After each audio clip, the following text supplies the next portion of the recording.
Chapter 254. Child did not say a word. He was purely defending. At this time, his shield of truth had been broken, and he no longer had the almost absolute defense ability. Baze, who had been forced to break through his limits, had fists that were sharper and more terrifying than any axe, hammer, or knife. They constantly tore apart Child's robe and flesh, bringing with them a thin layer of blood mist. Even so, Child was not knocked down by Baze. Even if the power of chaos continued to attack and erode him, there was still a fundamental order that always existed. No physical structure could compare to it. Baze punched again, forcibly blasting away Child's raised arm. The force of the punch penetrated Child's chest and into his lungs, crushing Child's chest until it visibly caved in.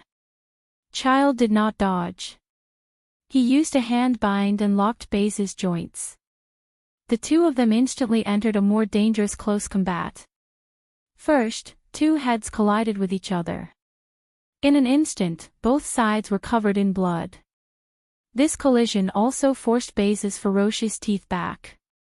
Child was still holding onto Baze's elbow joint. Borrowing the force of the other party's charge and retreat, he pulled outwards, forcibly twisting Baze up and smashing him heavily into the rubble. But then, he was also knocked over by the brute force of Baze. The strength of the two humanoid beasts was terrifying. Under the force of the collision, the floor under the rubble could no longer withstand it. Even the steel frame collapsed with a loud bang. The two of them fell together, and their heads and faces were covered by the rubble above. But even so, in the narrowest space, they did not stop. Instead, they continuously hit each other's face, chest, and waist. The colliding shock waves swept away the rubble, avoiding the result of being buried. But before they landed on the ground, both of them were already vomiting blood. No matter how injured he was, Child remained as cold as iron. The opportunity he had been waiting for finally arrived after Baze's two unreserved waves of attacks. At the cost of another heavy elbow strike on his chest, he took advantage of the gap left by Baze's overexertion and performed a joint technique, forcefully twisting Baze's left elbow joint. Then, he took a heavy hit on his head and broke Baze's right shoulder. At this point, both of Baze's arms were broken. But even so, Baze was like a mad tiger. Ignoring his shattered shoulder and dislocated joints, he stood up and continued to fight. However, his rapidly declining athletic ability was no longer enough to support this kind of fighting style. Fairchild pulled away and delivered a series of combination punches, hitting Baze's chin, ears, and other vital points, concussing his brain and causing him to lose consciousness. Finally, Fairchild kicked Baze's lower abdomen, temporarily dispersing the inner chi he had lost control of. Boom! Baze was sent flying and smashed into a distorted pillar. A large amount of earth and rocks fell down and covered his body. In the end, he struggled to get up, but he still roared and screamed. Pure chaos and ruthlessness tormented the strongest man in Xia City to the point where he was neither human nor ghost. Fairchild panted slightly. As soon as he adjusted his breathing, he said, "Help." His voice was low, and it did not travel far. When he spoke, the area within a 20-meter radius around him was filled with dark clouds. Aside from the struggling Baze, there was no one alive. However, a mere 2 seconds after his voice fell, Fairchild's chest glowed with a faint light. The tetrahedron format pyramid was half embedded in the juncture between his chest and abdomen. It helped him adjust his energy and blood, alleviating his injuries. Fairchild extended his hand and adjusted his broken ribs.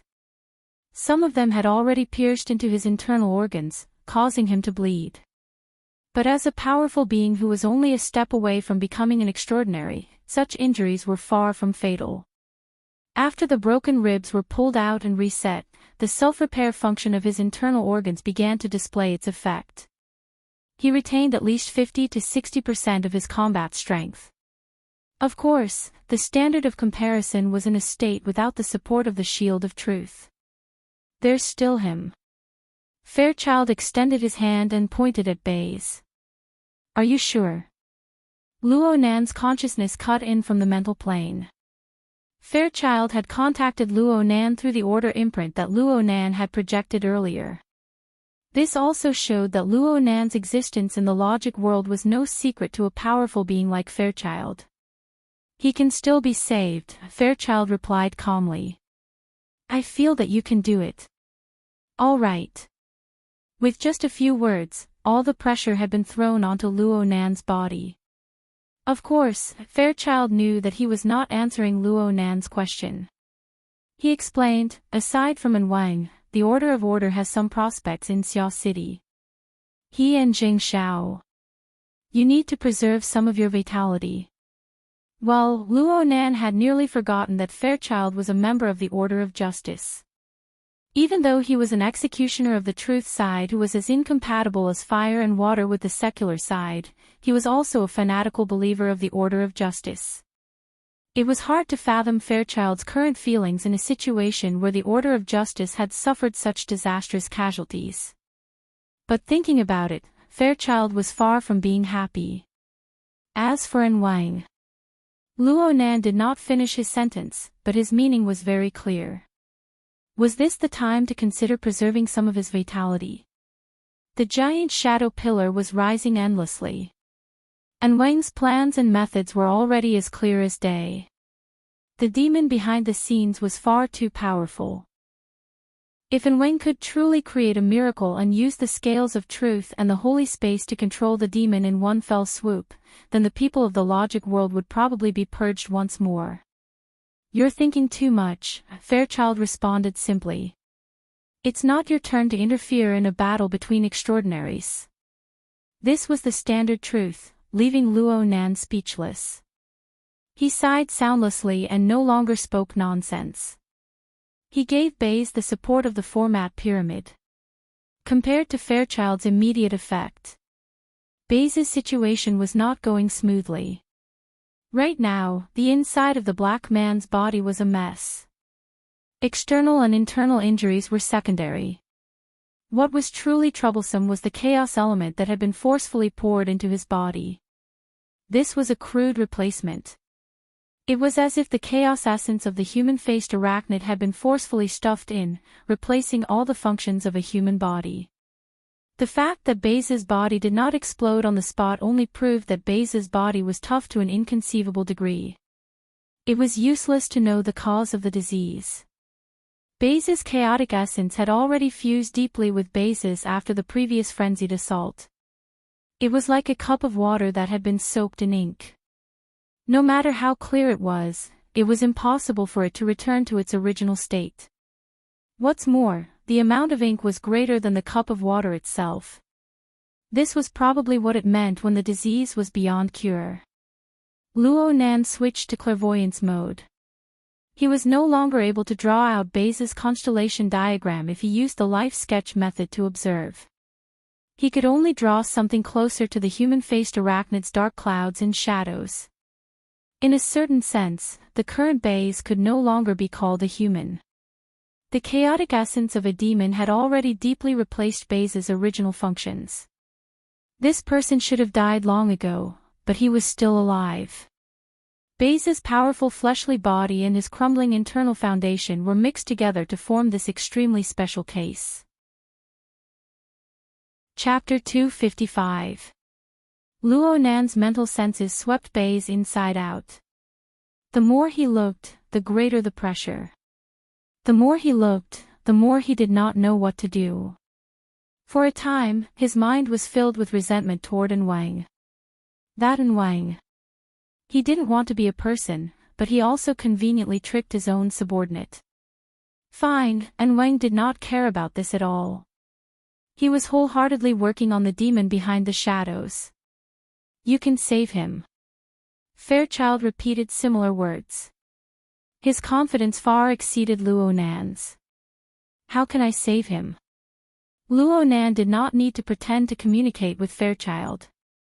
He responded in a bad mood. His heart, liver, spleen, lungs, and kidneys are all unreliable.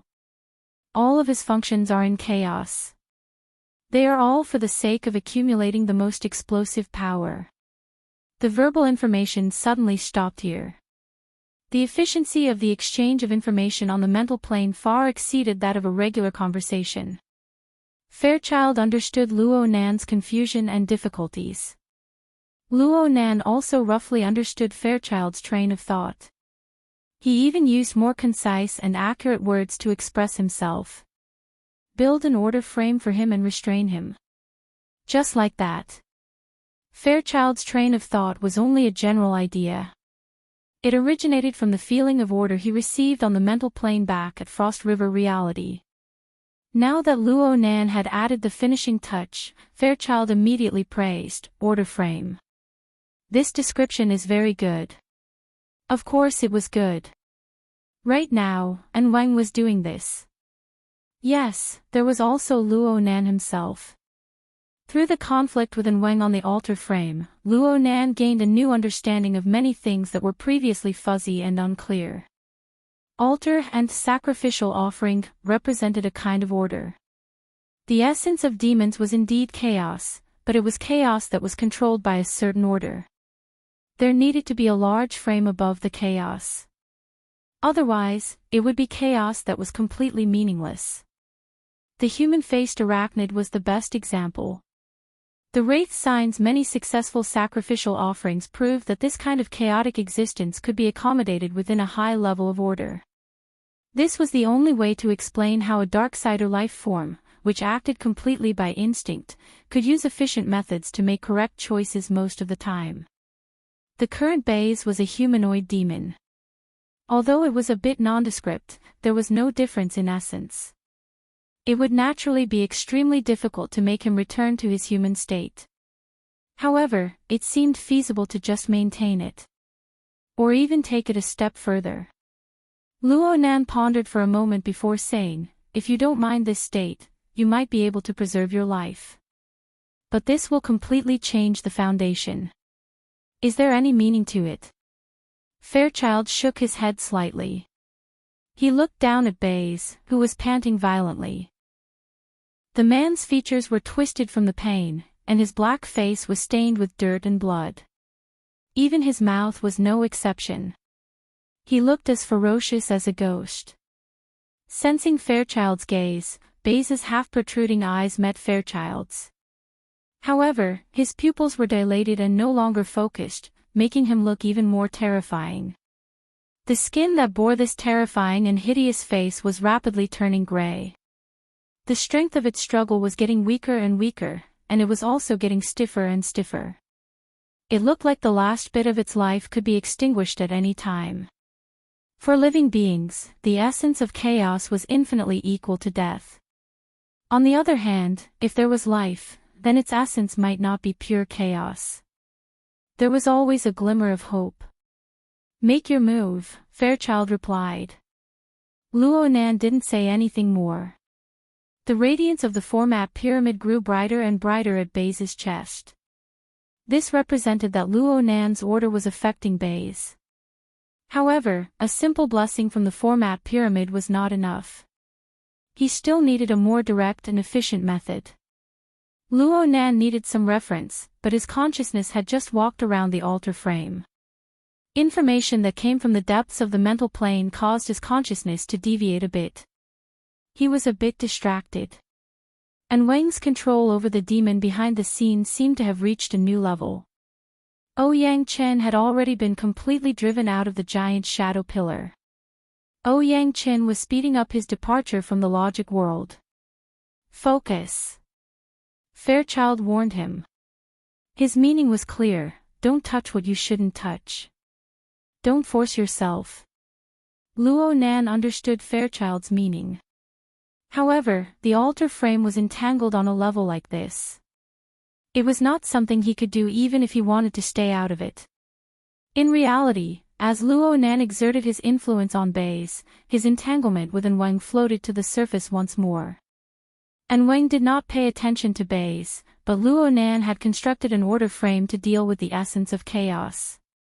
It was a part of the demon that Wang had just stripped off. As a result, Luo Nan's level of tracing back inevitably came into contact with Wang's scales of truth frame. The hidden connection was instantly highlighted. And Wang and Luo Nan met once more. This was not a happy meeting. Instead, it was a collision, conflict, and pursuit between two order frames on a higher level. Oh, there was also President Ouyang Qin. His mental senses had come to join in on the fun.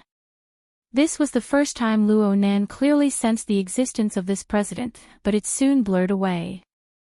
The reason was that he was quite far away. It was like a diving competition. Luo Nan and Wang both had clear directions to reach their destination. Ouyang Chen's diving depth was certainly not inferior to theirs, but he was unfamiliar with the underwater environment. He spent too much energy searching for his target, and he was left far behind by the cheating duo. In the end, Ouyang Chen simply got lost. There was no need to talk about anything else. It was precisely because Ouyang Chen was left behind that Wang shifted most of the energy he had placed on Ouyang Chen to Luo Nan. He scanned Luo Nan over and over again, paying extreme attention. And Wang could not be blamed for doing this. Right now, the holy space was deep within the giant shadow pillar. It was attempting to control the demon, but it was not completely successful. Luo Nan traced it back through the chaos element on Bei's body. They occupied different sizes, inside and outside, but their levels were the same. Then the problem came: 2 frames, 2 elements, 2 directions.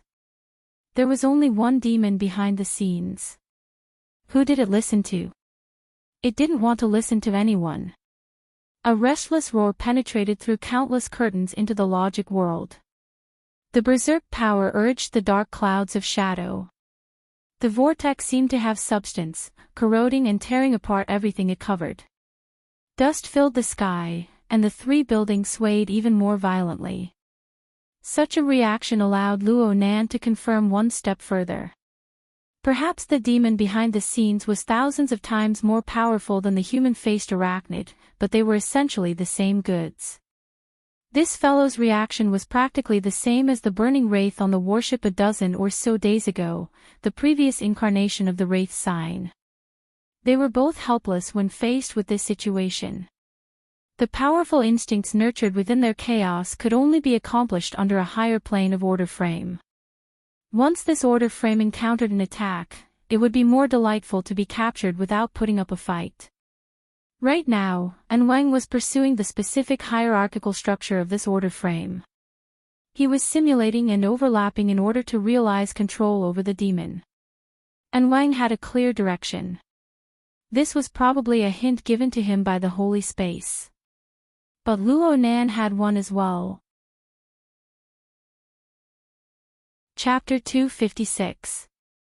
A soft trembling sound rang through the void. With the human-faced arachnid as a living example, it was hard for Luo Nan not to associate it with the heavily chained crow. Over 10 days ago, Luo Nan had truly constructed the format and entered the level of "My Heart's a Prison." The speed of Luo Nan's progress was inconceivable even to Luo Nan. But he knew very well that up until now, the embodiment of his greatest ability was still the format pyramid and the heavily chained crow. This was the precious treasure left to him by his grandfather. Everything was born from this. Luo Nan was still unable to completely understand the mysteries within even to this day. He could only say that he had comprehended some basic principles. That was a frame. From the changes in the altar frame, it could be seen that the so-called dark chains were very much like the materialization of some high-level order frame. Luo Nan was unable to understand how his grandfather was able to assimilate this order frame into medicine, breathing, and visualization. It was branded onto the body of a cultivator, allowing them to grasp this high-level technique. But the most important thing right now was still the application. Luo Nan pondered to himself that the directivity of his heavily chained crow was not much inferior to Wang's. It seemed that the crow was able to follow Luo Nan down a distance. But what was the point of doing that? By Xinyan and the others' mockery, Fairchild's warning at the same time, and all the previous lessons. Had he not suffered enough? Without thinking any further, the dark chains materialized and pierced through the void, piercing through Baze's head. This wasn't the first time Luo Nan had used the heavily chained crow on a living person, but this was certainly the first time he had a clear goal of order. Luo Nan did not understand or pay attention to the specific circulation of blood energy. His attention was completely focused on the effect of the order frame on the nature of chaos. To say that it was useful was an overestimation for him. Luo Nan had never been an expert in interfering with the material plane. Now, the direction of his development had begun to shift towards pure observation. To a large extent, he had given up on interacting with the material plane in exchange for outstanding performance in mental sensing. It was impossible for Luo Nan to turn Baze into a marionette. It was also impossible for Luo Nan to forcefully turn Baze onto a new orbit of order. All he did was guide Baze to see through the chaos mist and the higher level, new order, that was eroded by the chaos elements. With this, he could sort out the structure of Baze's body and soul and alleviate the damage caused by the chaos element's erosion. The problem was that Baze had already lost his basic control. Even if there was a clear answer in front of him, it would be difficult for him to follow up. Luo Nan had long since anticipated this. This was the final fork in the road. Luo Nan gave Fairchild one last reminder. This is my order frame. Mine. But Luo Nan did not say anything. However, he did not say a word. He half knelt down and punched Baze in the chest. Baze spat out a mouthful of blood, which splattered all over Child's face. The latter was unfazed and threw another punch. However, at this time, Baze, who was paralyzed on the ground, straightened his upper body and used his chest to block Fairchild's fist halfway. At this moment, their eyes met. Fairchild raised his chin slightly. If you want to live, follow me. Baze gasped for air. The pain caused by the corrosion and symbiosis of the chaotic elements was still ongoing. Inside and outside of his body, every blood vessel was twisting, and every muscle was twitching. In the midst of chaos, the human body's habitual functions and order had long since changed beyond recognition, and there was no possibility of recovery. Chaos. World, Nan. Nan. To say to the human body. And the human body function. And this was something that he was unable to accomplish in a short amount of time. And Luo Nan was currently demonstrating a certain possibility for him. Baze could only comply. He had no other choice. Baze closed his eyes. His breathing became hurried and chaotic. Then, it suddenly stopped. A few seconds later, it resumed, and the cycle repeated. At the same time, the muscles, bones, blood vessels, and internal organs of his body squirmed crazily. They matched the rhythm of his breathing. After repeating it 5 times, which meant that he had failed 5 times, Baze suddenly let out a wild roar. The back of his head slammed against the floor of the ruins. His body twitched violently, and his blood vessels bulged all over his skin, forming an ugly and ferocious image. Time passed second by second. The dark clouds and turbid mist stirred by the giant shadow pillar corroded layer after layer of the building. Parts of the building collapsed from time to time. The skyscraper was on the verge of collapse. A portion of the dark clouds and turbid mist came over. Of course, they could not harm Fair. They could do nothing to Luo Nan, but they were inexplicably attracted to the roaring Baze. They went in and out of his mouth and nose. It was as if they were making some sort of exchange. Fair was unmoved. He watched all of this in silence. Hiss. A long breath rang out. Baze suddenly exerted his strength.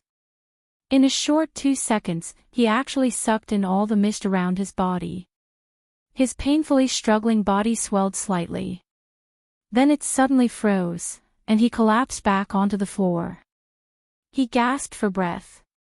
His chest rose and fell clearly, but his breathing had already entered the range of that of a normal person. This meant that Baze had found a new order of life amidst the chaos and disorder. However, this might not be a satisfactory ending for Baze. Baze opened his eyes. His ice-cold eyes pointed at the night sky, unfocused. His malevolent aura was like a flame beneath a layer of ice. It was weak but tenacious. Luo Nan knew that this brother's gaze was directed at him. But what could he do? An interesting change appeared in the structure of the pyramid. Baze's figure silently appeared on the staff level. This was the result of Baze reconstructing the structure of his body and soul in accordance to the established order with the help of the heavily chained crow. Luo Nan had already explained this to Fair in advance. Fair tacitly agreed, but Baze might not be completely convinced. Fine, Baze would definitely reject Baze. Luo Nan did not have many examples of what sort of restrictions one would have to endure as a member of the format pyramid. The comparison was not strong. Wraith Sign, who was on the skill level, was very obedient. Cat Eyes, who was on the student level, was very unruly.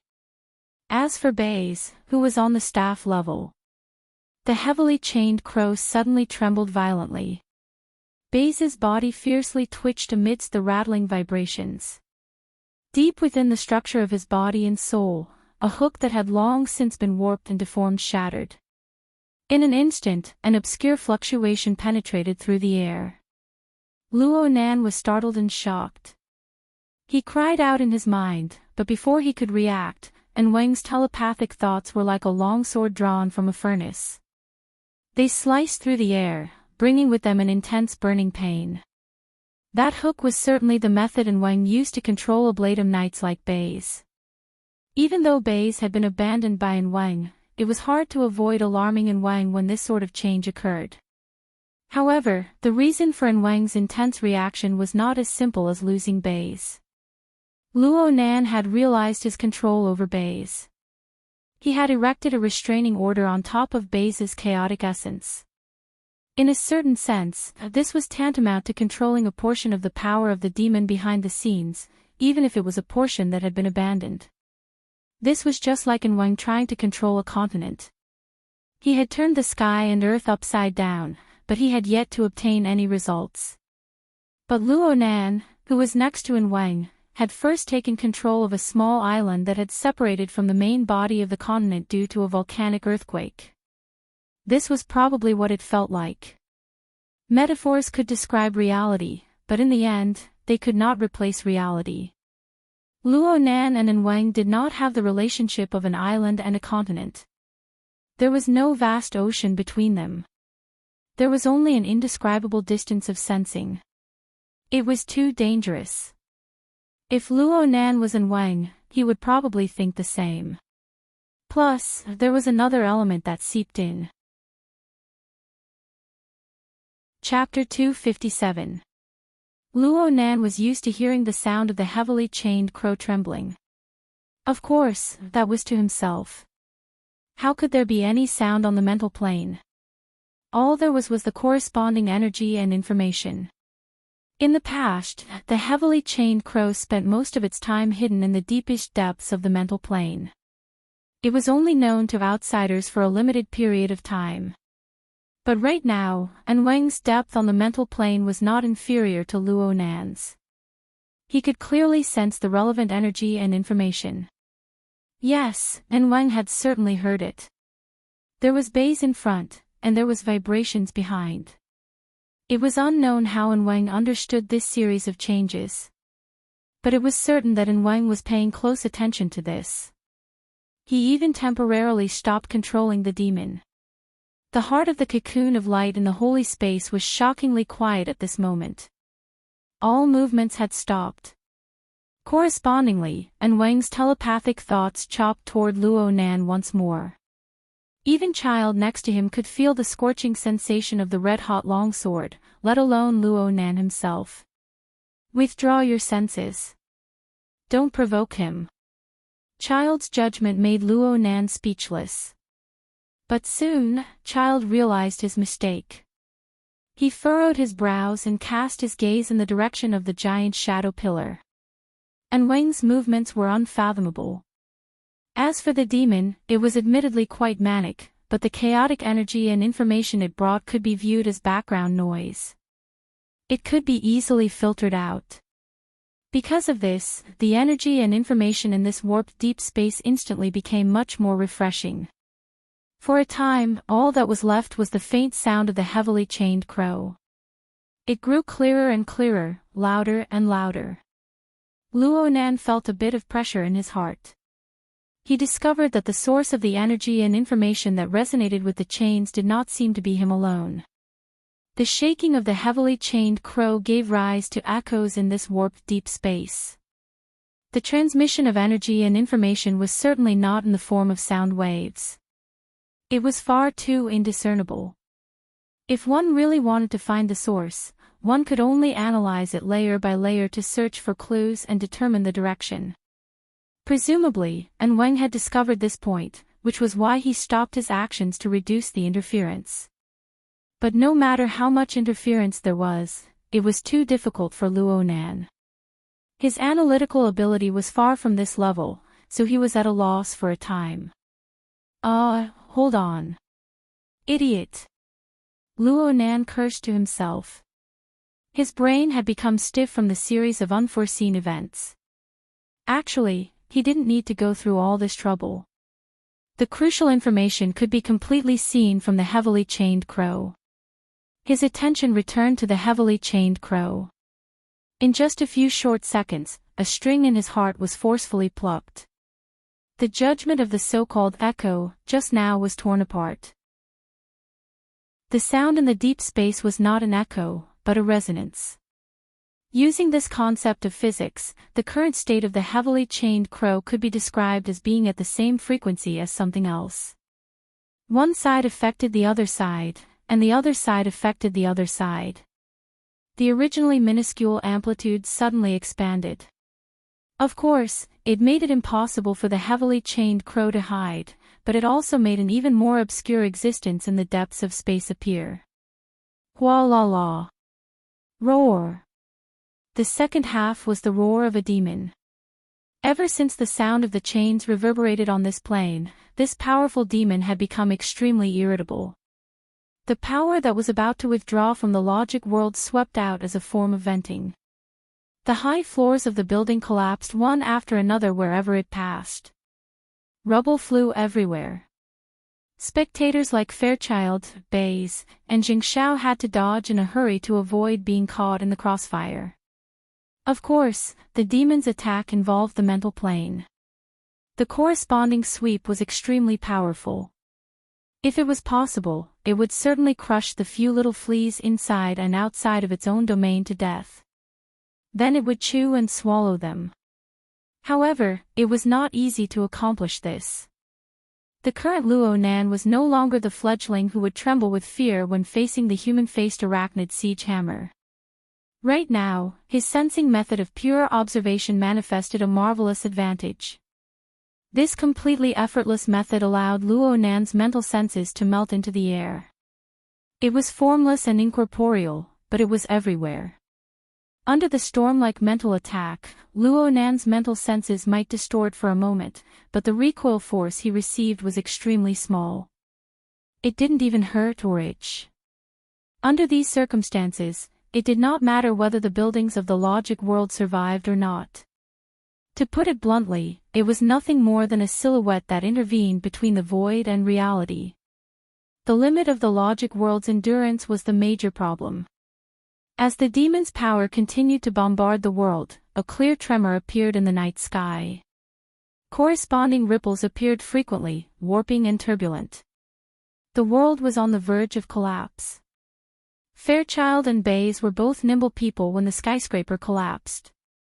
It was hard for them to be affected by their injuries, so it was easy for them to dodge the attack. However, Fairchild's expression changed a bit when he saw the ripples in the void. Withdraw. Fairchild's words were directed at Luonan. He and Bays did not move. After the logic world was established, mental senses could not enter and exit. If a living person wanted to leave, they would need to obtain the permission of Ouyang-Chin, the creator of the logic world, or they would need to forcefully break through the spatial barrier. The latter would undoubtedly shake the foundation of the logic world's existence and accelerate the collapse of the logic world. It was just like what the demon was doing. Under normal circumstances, all Fairchild needed to do was give Ouyang-Chin a heads-up if he wanted to leave. However, it was unknown how much control Ouyang-Chin had over the logic world right now. The degree of damage to the logic world had far exceeded the normal limits. It was like a scrapped machine. No matter how superior its performance was in the past, once a critical part of it was damaged, it would be extremely difficult to start it up again. This was something that Ouyang-Chin would have found hard to imagine before he created it. As for Luo Nan, he did not respond to Fairchild's call. He did not retreat either. It was not that he did not want to listen. It was that he did not dare. Fairchild saw the limits of the material plane, but Luo Nan saw the even more chaotic mental plane. At the very least, the warped spatial structure could still be used on the material plane of the logic world. However, on the mental plane, various critical structures had already begun to collapse. One warped curtain after another locked to the material plane. They bounced and drifted in retaliation.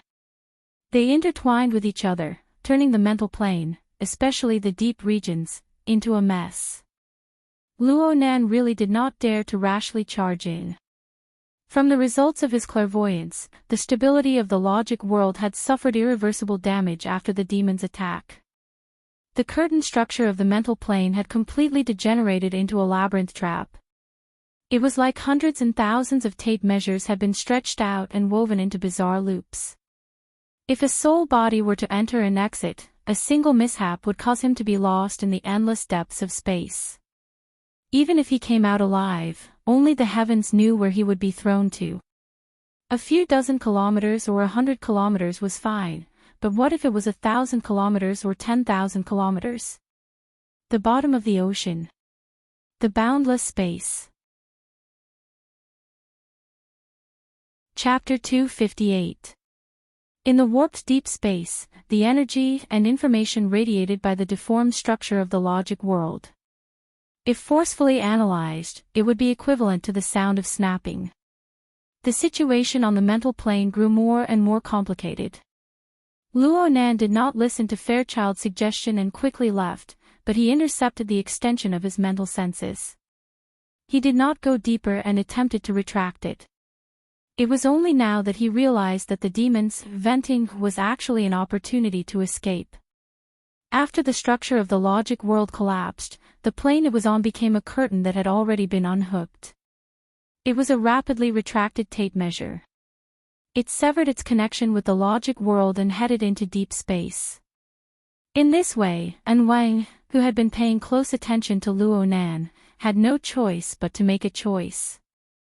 Actually, it was not really a choice. The heart of the cocoon of light attached to the foundation of the demon's power would certainly leave with it. The red-hot longsword style of attention was finally shifted away.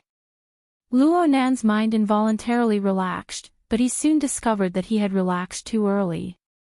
The demon had left. An Wang had left. The familiar yet unfamiliar vibrating sound grew clearer and clearer. It caused the heavily chained crow to sway a bit more than it should have. The resonance continued. The heavily chained crow was affected by the distant information. Even though Luo Nan had deliberately distanced himself from the matter, the resonant pull still kept him on this plane. It hooked his consciousness and drew him closer. Luo Nan's mind was a bit absent-minded. The pulling connection had more or less injected some energy and information fragments. After being analyzed, they became blurry images. It was as if he was in a dream. Due to the disparity in his analytical abilities, Luo Nan was not sure what he saw. At this time, a vibration was transmitted to him on the mental plane. It was a message from Ouyang-Chin. The president locked onto the position of the plane and chased after him. This was the first time Luo Nan personally experienced the mental senses of an extraordinary. There was no pressure at all. Only the purest of information was transmitted over. An effective division of labor is more important than working overtime. Ha!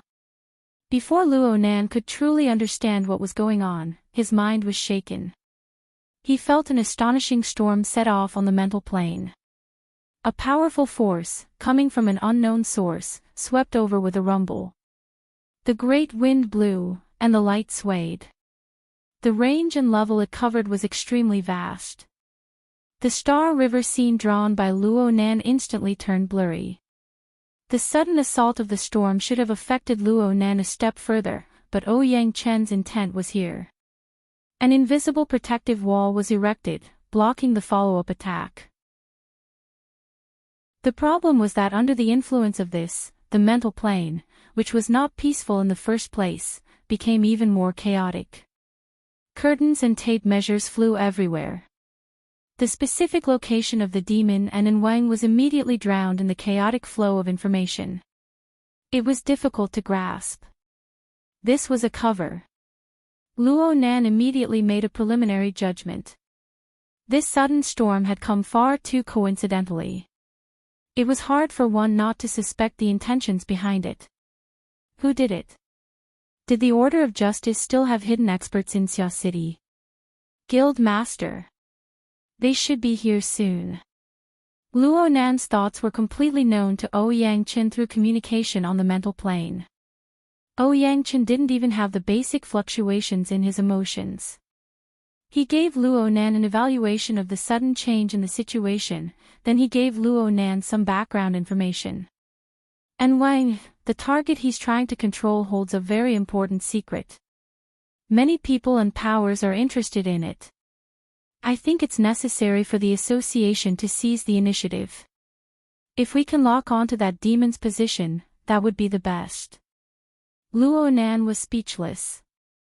How could they lock onto it? The demon had destroyed the logic world, causing chaos. It was unknown where the mental storm came from. It was truly extraordinary to use it to cover the retreat. Even if it was Ouyang Chen, in a short amount of time, another change occurred in the void before Luo Nan could finish his thought. Another force surged up. It was like a tall cliff that suddenly rose up.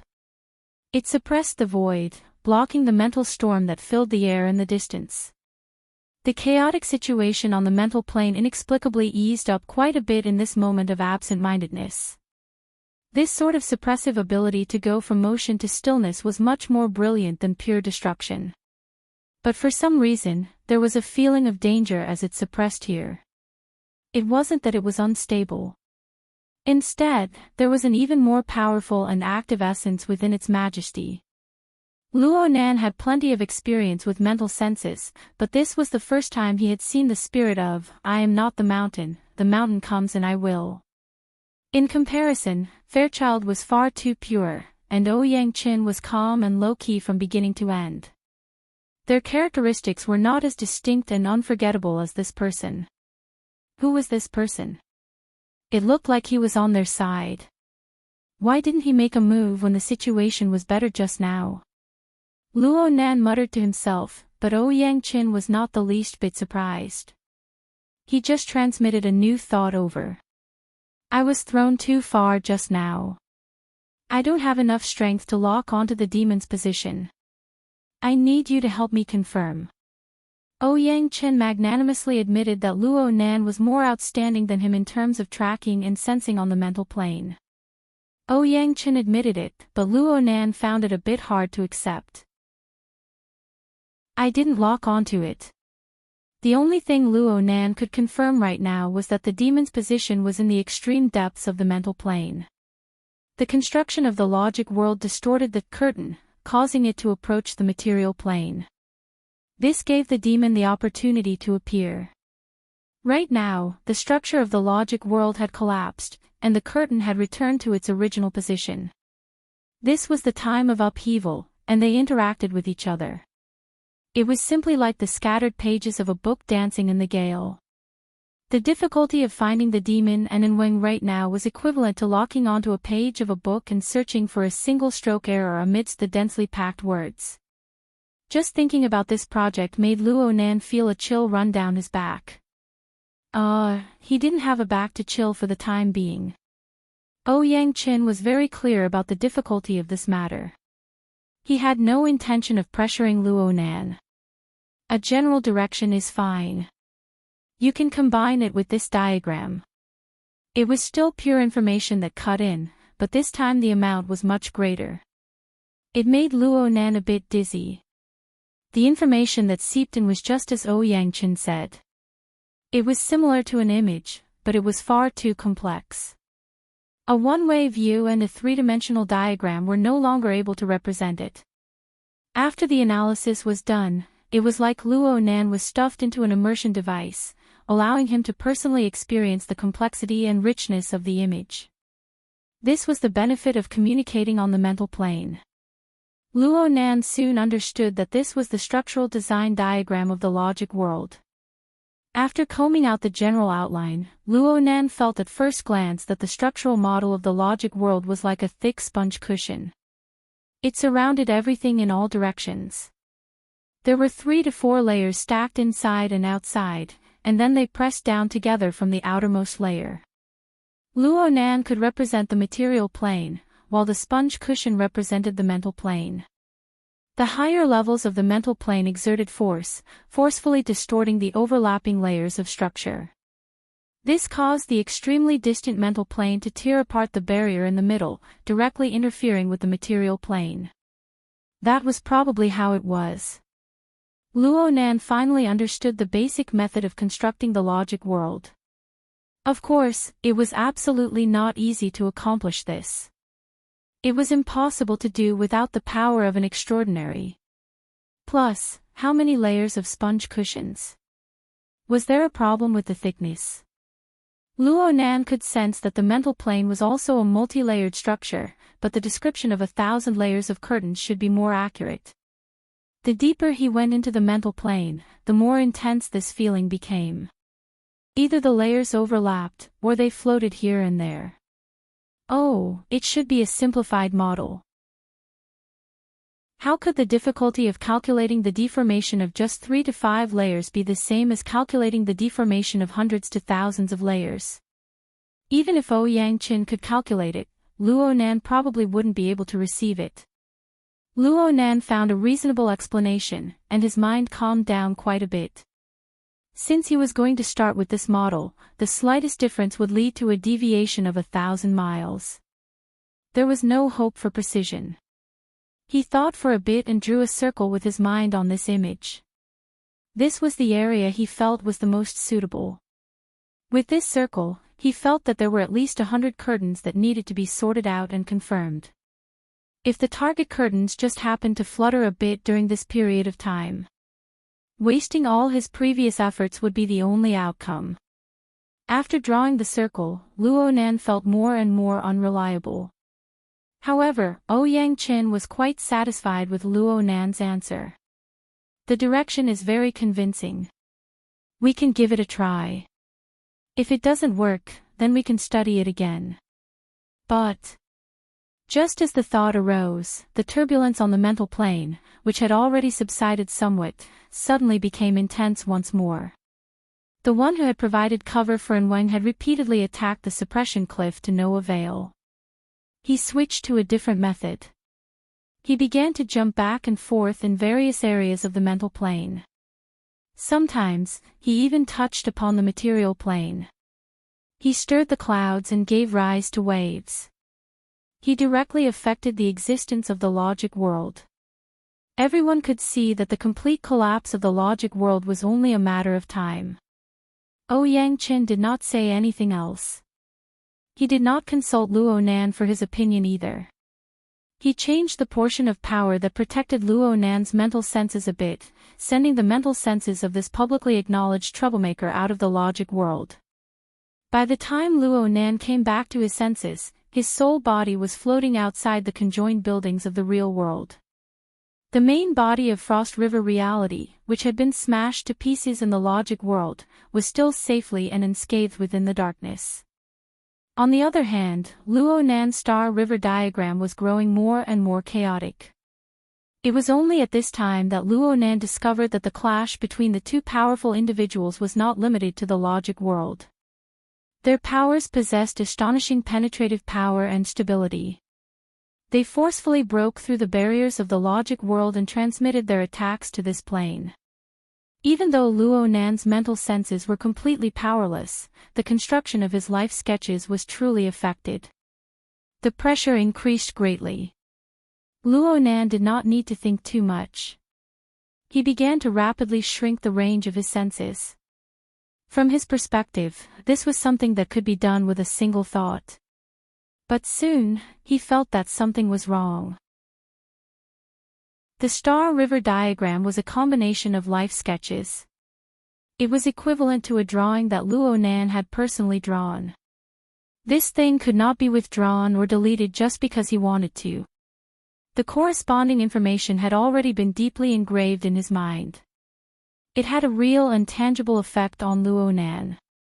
On the mental plane, information and energy were interconnected. When the range of his senses expanded out, it was nothing more than this. But when it suddenly contracted, the complex information could be compressed. The corresponding energy converged into a flood and brushed past Luo Nan's soul body. Whether it was his soul or his main body that was over a dozen kilometers away, all of them trembled. Luo Nan was no stranger to this feeling. Every time the sacrificial ritual was completed within the altar frame, every time the wraith sign obtained a great harvest from its hunt, the corresponding feedback would always arrive. His soul was growing stronger, and trouble followed him like a shadow. This time, it seemed to be a bit bigger. In the past, the endurance of his soul body had yet to reach its peak. But this time, it was completely different. The range of his senses had shrunk by less than half. The swelling, exploding, and dizziness were endlessly magnified. This caused the gathering and operation of energy and information to show signs of losing control. What was even worse was that the two powerful individuals were clashing on the mental plane right now. Large amounts of useful and useless energy and information were stuffed in. His soul body had reached its limit. Or could it be said that the operating structure of energy and information, the amount of energy and information that the soul configuration could handle, had finally reached its limit? This loss of control caused the boundaries of the large amounts of information to blur and muddle together. Which was his self-awareness? Which were the insignificant memories and impressions on the periphery? These things were needed together. They interfered and influenced each other. It seemed that they would soon be unable to operate. No, this absolutely could not happen. Luo Nan knew that he could not continue like this. He needed a buffer, a flood outlet. He couldn't think of anything else right now. He could only rely on his previous successful experience. The external neuron. A bolt of lightning pierced his mind. Luo Nan's body bounced up and fell back down within the car. He began to convulse on the brink of death. The numbers of the instruments on the scene rose and fell violently. They didn't go all the way down. Instead, they jumped back and forth, each one off the charts. It was as if they had fallen into a powerful magnetic field. They no longer had any value as a reference. Everyone in the car, from Bai Xinyan to Zhang Yingying, from Shuelei to Red Fox, Cat Eyes, and Papercut, were indescribably shocked. Rustling sounds rang in the ears of several members of the society at this time. The psychic wave network, which had stopped functioning for some time, began to restore communications. It was just that the first wave of information was quite strange. Amidst the rustling noise that was like the rise and fall of a tide, thoughts that opposed each other with equal harshness materialized into cold and hard words. All those who profane the holy object are to be purged by the order. Then let the war begin. The leisurely and unhurried reply was like a gentle breeze brushing past the ears. But the inner meaning of the words, as well as the corresponding strength and identity, made the members of the society look at each other in dismay. Then everyone turned their gazes to a single person at practically the same time. "What the hell is your boss doing?" Zhang Yingying spread her hands. She was rarely speechless. Chapter 259. Chirp chirp, chirp chirp chirp. Xie Junping pursed his lips, flicked his tongue, and made a tempting sound. Unfortunately, he had forgotten to place a loudspeaker at the front. It was a big mistake, and it was destined to be of no help. Fortunately, the night vision camera at the front was still quite powerful. The wretched green image was rendered by colored light. When it was transmitted back, it had been restored to the greatest extent, and it was closer to reality. In the dim corner of the tree hole, a fat brown-haired creature could be seen. It was standing on its hind legs and moving its front claws. In its blunt mouth, the sharp upper and lower incisors were squeaking, and it looked vigilant and nervous. "Yes, yes, come to daddy obediently," Xie Junping grinned, adjusted the joystick, and pressed a button. The spider-shaped bionic mechanical platform locked onto the target, and the anesthetic needle shot out. The brown-haired creature could be seen trembling, and its upright body fell forward. "Bingo!" Xie Junping shouted, and forcefully pulled the joystick, commanding the mechanical spider to sprint on the slippery steps. Its forelimbs stretched out, and blue and white electric flames appeared at the tips. "Brown-haired rat, let your daddy love you." A perfect stab. The target was right in front of him. Who would have thought that the brown-haired rat, which was in a stiff state just a moment ago, would use its tail, which was almost 2/3 of its body length, to lash out like a whip. It actually knocked the electric forelimbs of the spider askew, and it was unscathed. Then, its fat body leaped up, and it was more than half a meter tall. It moved horizontally on the inner wall of the treehouse, and it walked 5 or 6 steps as if it was juggling. After landing, it jumped a few more times, avoiding the metal web that the mechanical spider shot out. It followed the steps all the way down, and in the blink of an eye, it disappeared around the corner, and the faint sound of falling into water could be heard. F***CKU. Xie Junping temporarily ignored the face of the target of his delusion, and he almost smashed the joystick. Then, he slapped his head hard, and the immersion helmet made a dull sound.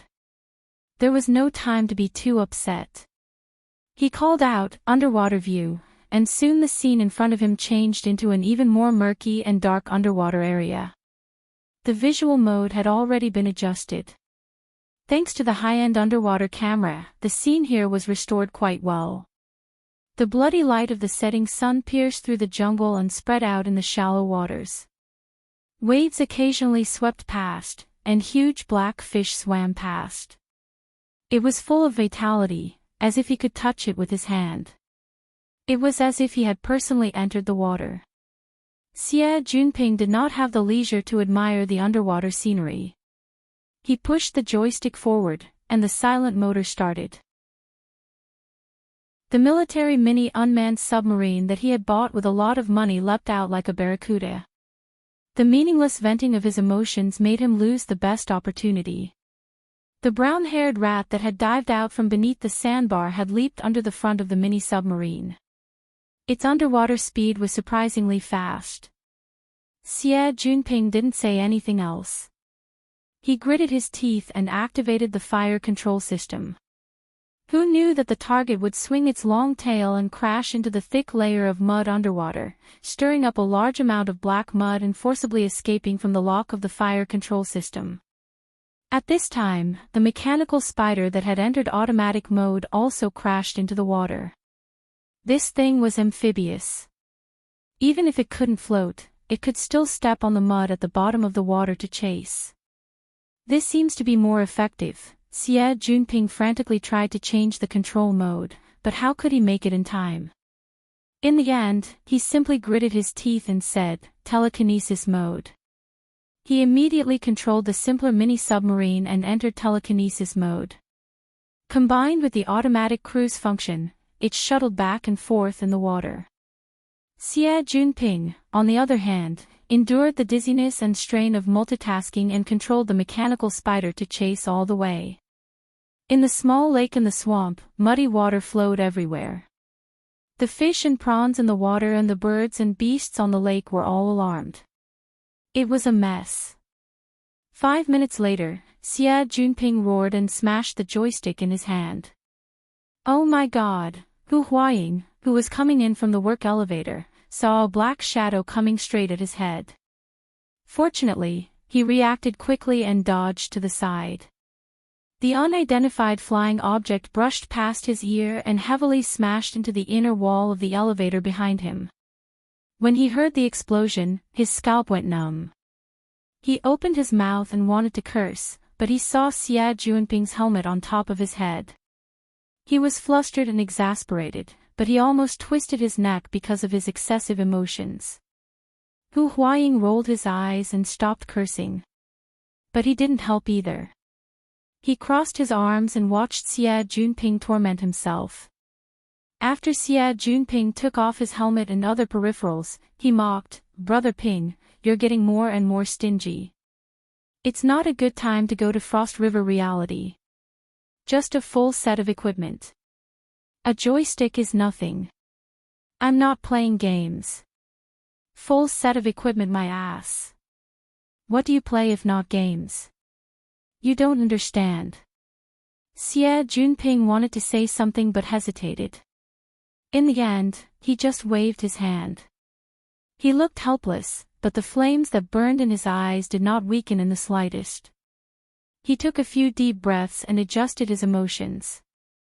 What did the social worker's office say? Hu Huaying shrugged. It seems the Mystic Arts Research Society is really going to shrink. They're holding a change of leadership ahead of time. Old Du is going to retire. I think the possibility of borrowing the slope to get out of the donkey is a bit higher. It's said that there's a problem with one of their big financial backers. They might have to withdraw their investment. Xie Junping frowned and put down the helmet in his hand. He waved at Hu Huaying, indicating that the two of them should stop chatting in the control room and take the elevator to the surface. When he entered the elevator, he kicked the deformed multifunction joystick out of the elevator. It was obvious that he was still in a bad mood. The Rainbow Fund behind the Construction Society is very stable. So what? Hu Huaying spread her hands. I don't see any difference. The main thing is that our junior brother Luo has enemies all over the world. Li Xueqing of the Construction Society is certainly troublesome, but didn't Huang Bingjin go to the hospital and not come out?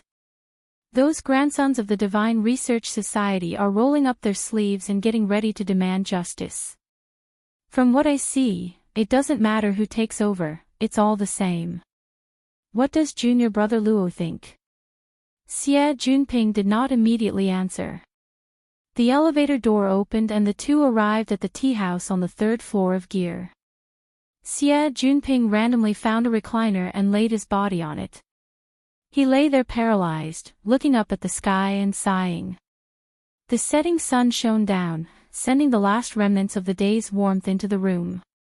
The AI service terminal promptly delivered black tea at a suitable temperature. Xie Junping reached his hand out, wanting to take it, but he was too lazy. He hooked his finger around the porcelain cup's handle and turned his eyes. He looked around at the layout of the society building. It had always been cold and cheerless, but it was subtly different from 2 weeks ago. Over 10 days of single-handedly managing was the result. After a long time, Xie Junping sighed. No one wants to give it to me. Ha! In any case, I don't want to give it to anyone. Xie Junping closed his eyes on the recliner. The evening wind blew through the forest. It seeped through the window and blended into the setting sun's afterglow, dispelling the cold air. It then gracefully coiled around the large courtyard of the 15-story building. It seemed to carry a rhythmic whistle, low, thin, and long. The restless mood outside all day could be unwittingly washed away here, leaving behind only a wondrous tranquility. Well, except for that brown-skinned rat's challenge. As his thoughts turned, Xie Juanping's line of sight seemed to extend all the way to the withered tree's sandbar, merging with the spider platform and the miniature submarine there. The black mud that had chased after him underwater had already calmed down. What kind of chase would it be next time? Thinking about it this way, it was quite exciting. A light challenge wasn't too bad either. Ha! Xie Juanping suddenly stared blankly. How could the scene in his mind suddenly be so clear and real? It was as if the underwater camera had captured it and sent it over. He suddenly sat up, but before he could think clearly, Hu Huaying on the other side was already drunk. My brother Ping. Right now we're talking about junior brother Luo. Chapter 260. The sound of water rumbled in his ears, and the strong water current hit his face like a knife. The pain was still a small matter. Luo Nan strove to stop his footsteps, but the Frost River waterway, which was unpredictable and unpredictable, didn't give him any chance. The high-speed frigid water and ice flows wrapped around him. His feet practically didn't touch the ground as he continued to move forward. In the space of a few breaths, Luo Nan felt a pressure assault the top of his head. He abruptly pulled his head back. The hard rock cut through the water's surface and dangerously cut through his scalp. Above the water layer was the rock layer. Luo Nan was already unable to poke his head out. However, he simply didn't have the time to take a deep breath just now. After tumbling for a distance, his body was already filled with a deep chill. He had lost all feeling in his four limbs. What was even worse was that his chest couldn't help but feel stuffy. The consequences of not having stored oxygen had appeared. Luo Nan's mind was in a daze. He unconsciously opened his mouth and nose and cold water poured in. Woo woo loo loo. Even a man made of iron wouldn't be able to endure the cold water pouring down his nose. Luo Nan's hands and feet struggled a few times before his eyes went black. Then a dark red glow enveloped him. Only the center of the circle shone faintly. This was the standard state of near death. It took a while before Luo Nan recovered. At the corner of his field of vision, the jumping number reached 10. Guide Nina's gentle voice prompted, "The objective of this stage has been completed." The immersion helmet was powered off, and Luo Nan's consciousness withdrew from the reality interface. He felt the viscous nutrient fluid surge around him, and his soul strength, having lost its guidance, was in a similar situation. It was smashed back, but it was much more violent. Luo Nan silently recited the 16 words of "My Heart's a Prison." He utilized the chanting breathing technique to maintain his mental state in a peaceful state. In the depths of his mind, the chains rang a few times. After continuously shaking his soul power, it finally stabilized. However, there were still waves of soul power seeping into the ground. It was like a small waterfall rushing down a short cliff, constantly pressuring him. Very good. His condition is quite stable. Bai Xinyan's voice sounded, indicating that the treatment for the day had come to an end. You can enter the visiting hours earlier. That's nice, right? These last words were clearly not meant for Luo Nan. The water level of the nutrient fluid continued to drop at this time. Luo Nan extended his hand and took off his helmet. The blood-red glow of the setting sun cut through the window and spread out on the outer walls of the treatment pod. The glow blended together with the turbid nutrient fluid. Everything he looked at was covered in a haze of light. Luckily, Luo Nan didn't use his eyes much right now. He naturally knew what changes were happening outside. He extended his hand and knocked on the inner wall of the cabin. He sent a message through the hexier in his ear. Good afternoon, Sister He. Isn't this Secretary He? Bai Xinyan, who was looking through the surveillance records, said casually. No one paid any attention to her. He Yuan wore a neat and tidy professional suit. She stood outside the healing pod. Though Luo Nan might not be able to see her clearly, she still gave a slight bow out of habit. Good afternoon, Mr. Luo. It would take some time for the nutrient fluid to be completely extracted. He Yuan used the hexier to ask about Luo Nan's specific situation. Luo Nan grunted and grunted in response. There were some words that he could not understand, and he was unable to explain them clearly. A week had passed since the incident at Frost River Reality. His original plan to return to school and study had died in the womb. His permission to leave the hospital had been revoked, and he was once again placed under 24-hour surveillance. Bai Xinyan was personally in charge of this. One could see just how negative the society's judgment of Luo Nan's body's condition was from the way they handled things. But Luo Nan really didn't think so. Unfortunately, he couldn't say it. He Yuan also discovered that asking Luo Nan was actually useless.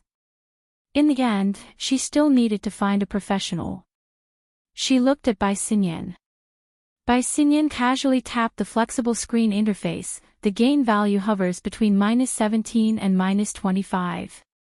It's an acceptable range. As I said just now, it's relatively stable. The so-called gain value was also known as the effect value. It was a quantification of the degree of coordination between the body and soul in Bai Xinyan's laboratory.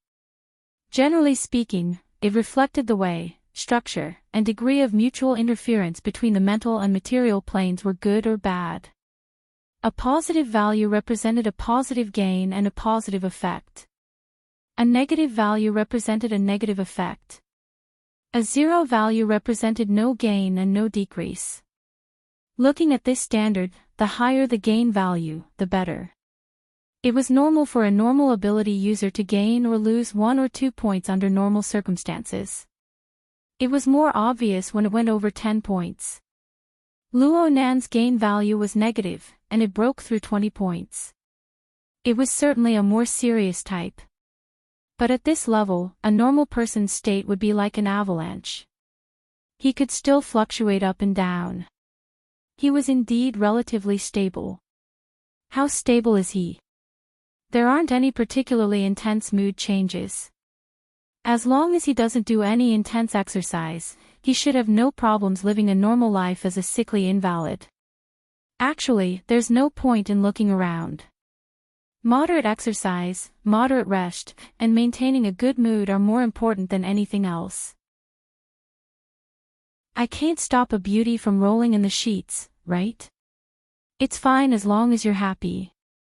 Luo Nan had just opened the healing pod when he heard this. He was speechless for a time. However, he had interacted with Bai Xinyan for a long time over the past few days. He had a better understanding of this person's temperament, and he gained a bit of immunity.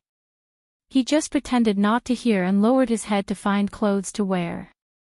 He Yuan tilted her face slightly and stared at Bai Xinyan. Bai Xinyan smiled as usual. Luo Nan had been shuttling in and out of the healing pod for many days. He was used to exposing his chest, back, thighs, and the like. The thickness of his skin had increased. He draped a patient's robe over his shoulders and called it a day. He knew his own situation. Right now, Luo Nan's curiosity was placed elsewhere. What's the situation like outside? The Order of Justice hasn't sent anyone over yet. He Yuan didn't answer. Instead, Bai Xinyan spoke slowly. You don't even care about your own injuries. It looks like you're quite eager for things to blow up. At this point, Bai Xinyan simply overstepped her boundaries and gave Luo Nan a lesson. Oh, student Luo Nan. You need to know that in the battle at Frost River Reality, there's no meaning in fighting over things or how many people die. Right now, the only thing everyone is concerned about is that the martial monarch has become an extraordinary. Moreover, she's able to contend against the might of the holy artifact invited by the Order of Justice's Arcoblatum. This is more important than anything else. Extraordinary. Luo Nan recalled the final stage of the conflict. Two powerful forces leaped back and forth, fighting fiercely across space. Even though most of the area was on the mental plane, the power that occasionally leaped into the material plane still blasted the logic world into pieces. Only later did Luo Nan learn that the first to cut in and cover for Wang was the Order of Justice's Archibladum, borrowing the power of the Scales of Truth. The one who cut in later was Zhang Yingying's boss, the legendary woman known as the Martial Monarch. It's impossible to overestimate the significance of an extraordinary, Bai Xinyan explained in depth. Bai Xinyan explained in depth, in any power in the world, extraordinaries are a symbol of strength and rules. In recent years, Ouyang Qin, the martial monarch, and Old Yu have formed an iron triangle, stabilizing the foundation of the society in Xia City. Right now, two of the three have become extraordinary. The society's influence in Xia City has skyrocketed. They will certainly fight for the right to speak. Quantum Corporation has done it in Luo City. That place has become a paradise for capital. In AI City, the Order of Justice has done it. That place is the kingdom of God on earth. But upon closer examination, one of them is a company that clearly pursues the greatest profit. The other is an order with a clear doctrine. What can the society bring out? Some sort of lifestyle. Perhaps they can borrow a shell and use it in another direction. Chapter 261. The general he that Bai Xinyan spoke of should be referring to He Yuan's father, the high-ranking officer of Xia City's coastal defense force, He Busheng. Speaking of which, this person could be considered Crag Burst's old superior. He was relatively low-key in the military and had a decent reputation. However, the most powerful member of the He family was He Yuan's grandfather, General He Chong. That man was one of the brightest generals of World War III, once serving as the highest commander of the space exploration fleet directly under the Star Alliance Committee. He was a standard military big shot who had retired many years ago, but he had countless old acquaintances in the military and held a lofty position. He Busheng had the shadow of his father, and his conduct was quite commendable. If he were to enter the political arena after he retired, there was indeed a lot of hope for him to become an administrative official of his hometown, Xia City. Of course, this involved a rather complicated layer of politics. The ability user society was already outside the scope of Luo Nan's understanding. He racked his brain to think, but he couldn't figure it out. Instead, his throat felt itchy and he started coughing again. From start to finish, He Yuan had no interest in such topics. It was as if the person Bai Xinyan was talking about was someone completely unrelated to her. Seeing Luo Nan cough, she brought a cup of water over to him. She smoothly and logically changed the topic back to Luo Nan. Mr. Luo's nervous system damage shouldn't be worsening right now, right? Bai Xinyan chuckled. Her gaze swept across Luo Nan's face. Frankly speaking, it's very hard for there to be a clear improvement. I've spent too much time right now to help him control the rate at which his soul strength grows. This has caused the medical progress to lag greatly. If this continues, then the amount of time we spend together day and night will increase. Student Luo Nan, are you sure you didn't do this on purpose? Luo Nan corrected him earnestly from the bottom of his heart. The Frost River waterway is where I spend all my time. Actually, there was no problem with Bai Xinyan's professional explanation. Luo Nan's biggest problem right now was the uncontrollable growth of his soul strength. The drawing of the life sketches, the understanding of the order framework, the sacrificial hunting of the wraith symbol, and so on had pushed his soul power to new heights time and time again. Luo Nan even discovered that as long as he released his mental senses, as long as he used clairvoyance and cognition, the growth of his soul strength would run through the entire process. It was like the autumn rain on a calm lake. Unknowingly, it had overflowed the bridge and overflowed the embankment. Naturally, it put more and more pressure on the body. In response, Bai Xinyan's treatment method was the Frost River path. This could be considered a sort of cage therapy. Luo Nan's soul strength was confined in this monotonous and repetitive environment of knowledge. He used one high-difficulty test after another to continuously consume his soul strength. This method could not solve the root of the problem, but it could still be used as an emergency measure. The problem was that there were 3 versions of the Frost River waterway. One was a simplified version that could only be used on ordinary people. One was the professional guide version that Baisinyan took out. It was suitable for metahumans to use and could be used for analysis and guidance. The last one was the deluxe complete version that Luo Nan had found using the external neuron. Of course, the professional guidance version wasn't bad either. But Luo Nan had experienced the complete version, which covered the archetype format's cultivation in elite mode. Returning to this emasculated version made Luo Nan feel like he was at a disadvantage. Also, Baisinyan would monitor every practice from the outside. It was hard for Luo Nan to dispel his vigilance against this female doctor who was clearly involved in the research of the archetype format. This week had been truly arduous for him. Taking advantage of the fact that Yuan was here, Luo Nan expressed his wish once more: maybe we can try adding body exercises. In the end, this is the problem of the imbalance between body and soul. Blindly consuming soul strength and not strengthening the fleshly body is like drawing a prison. That's a good word to use. Baisinyan pursed her lips into a smile. Her gaze roamed, and she sized up Luo Nan once more. As a doctor, of course I want to do a radical cure. But I must emphasize that for any type of autonomous body exercise, increasing the quantity is an inevitable choice. With your current situation, it's best if you don't get your hopes up. Then wait for your laboratory to come and reform me. Luo Nan didn't say anything, but his heart was filled with unhappiness. Baisinyan's current treatment plan was to use special nanomaterials to cast Luo Nan's body from the outside to the inside.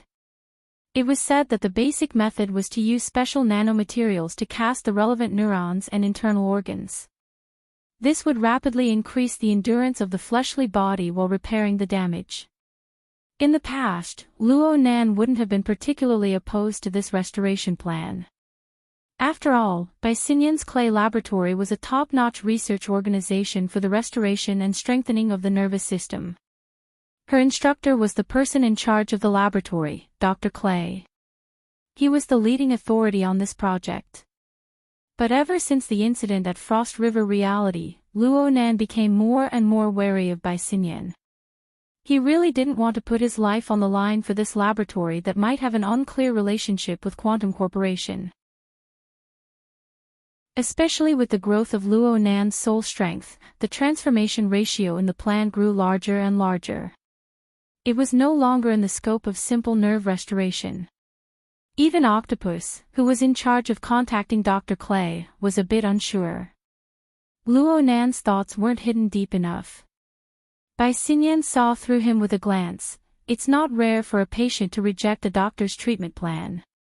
It's not uncommon for patients to prescribe their own medicine. But imagination isn't a scalpel. Even if it is, it will only stir up a mess here. Her slender fingers drew a circle near her temple. Clearly, she was talking about a certain someone's brain damage. Luo Nan mumbled to himself, what's the point of self-logic?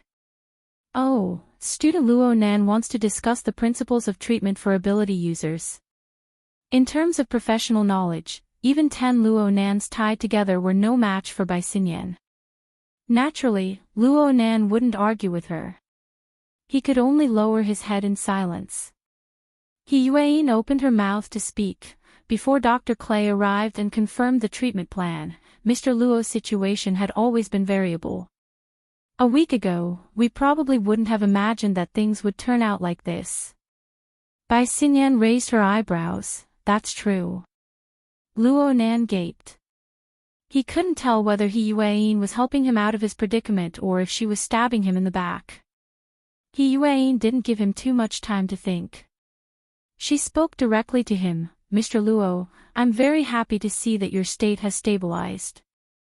So, according to the requirements of the Society's new member training, the Society has decided to arrange a series of general knowledge learning missions for you. The intensity and difficulty aren't high, but a certain degree of concentration is required. I hope you can prepare yourself. As she spoke, Yuan transmitted a study schedule through the Hexier. Luo Nan skimmed through it. It included knowledge learning, skill practice, mission practice, and so on. It seemed to conform to the norm, but why did the lecturers all look so familiar? Yuan was at the top of the list. Her course was World Order in and Out of the Psychic Wave Network. There was also Crag Bursts, Universal Commands Crash Course, Bamboo Poles, Notes on the Most Important People in the World, and even Red Foxes at Tracking and Anti-Tracking Practice, Paper Cuts, Soul Strength Activation Techniques, and so on.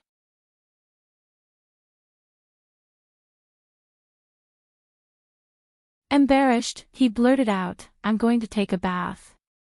As soon as the words left his mouth, he wanted to slap himself. Yuan was as calm as ever.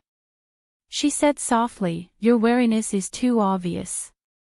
Luo Nan was stunned for a moment. "The more nervous you are, the more white salt wants to tease you. That's just how she is, a typical feline." This was the first time Luo Nan had seen Yuan describe a person behind his back. But was this an admonishment or an endorsement? Everyone should have a secret that only they know. Mr. Luo's attitude is correct. It's just that there's still room for adjustment. I hope that this period of training will bring about a certain change. As she spoke, Yuan raised her hand slightly, indicating for Luo Nan to do as he pleased. It looked like Yuan was on guard against Bai Xinyan. Luo Nan let out a sigh of relief in his heart after obtaining her approval. He thought about the following classes and rushed into the bathroom. He took a combat bath and changed into his normal clothes. He obediently returned to listen to Yuan's class after he was refreshed. Let's start with the application of the Hexier. Yuan had promised to teach him the relevant knowledge of the Hexier and the Psychic Wave Network 2 weeks ago. Before this, Luo Nan had only obtained some basic knowledge from Zhang Yingying. He could feel that Yuan's class was far more complete and rigorous than Zhang Yingying's. Perhaps it was less interesting, but in a practical sense, it was much more effective than the so-called happy education. Luo Nan gained a clearer understanding of the 6 communication layers of the Hexier in a short amount of time. He also did some strengthening exercises on some of the functions frequently used by the members of the society. Of course, Yuan's teaching goals were far from just this. It could be seen from the name of her class that it was an extremely macro topic. The Hexier and the Psychic Wave Network were just a starting point. Of course, these things would only be revealed later. Yuan's ability to grasp time was absolutely top-notch. The first class lasted approximately 40 minutes, ending just in time for family visitation. Luo Nan could see from the communication screen that today was quite lively. Shuelei had also arrived, aside from his aunt, Mrs. Luo Shuqing, who had to come and look after him every day. That's all for today. Yuan nodded to Luo Nan and prepared to leave. Luo Nan hesitated for a moment before opening his mouth. "Sister He." "Ha." Yuan stood under the last ray of light from the setting sun. Her face was not too clear, but her usual ramrod straight heroic posture became more and more prominent. Luo Nan suddenly discovered that he was actually unable to imagine Yuan's appearance outside of an official setting. But the words had already been spoken and it was hard to take them back. He could only brace himself and continue speaking. "Sister He, it just so happens that my aunt and Shuelei are both here. How about we go out for a meal?" These weren't polite words. Luo Nan had been mulling over this entire time. He wanted to develop a personal relationship with Yuan. Of course he didn't mean it that way. He just wanted to become more familiar with her. It didn't matter if it was the society's arrangement or Yuan's own judgment. She was a former Special Forces officer with an extraordinary family background. She was even more outstanding than Hiyuan. She had always assumed the posture of a secretary in front of Luo Nan, serving him. This was absolutely not a normal situation. No matter how happy Luo Nan's mood was, the rational part of him needed to be vigilant at all times. Don't get carried away. It was precisely because of this feeling of unease in his heart that Luo Nan tried to understand Hiyuan a bit more. At the very least, could they be friends? There will be a chance in the future. Hiyuan gave a polite response that could be expected. Her face was calm and peaceful from beginning to end. It was impossible to tell whether she was happy or angry. She walked out of the ward under Luo Nan's attentive gaze. She just so happened to bump face to face with Luo Shuqing and Shuelei.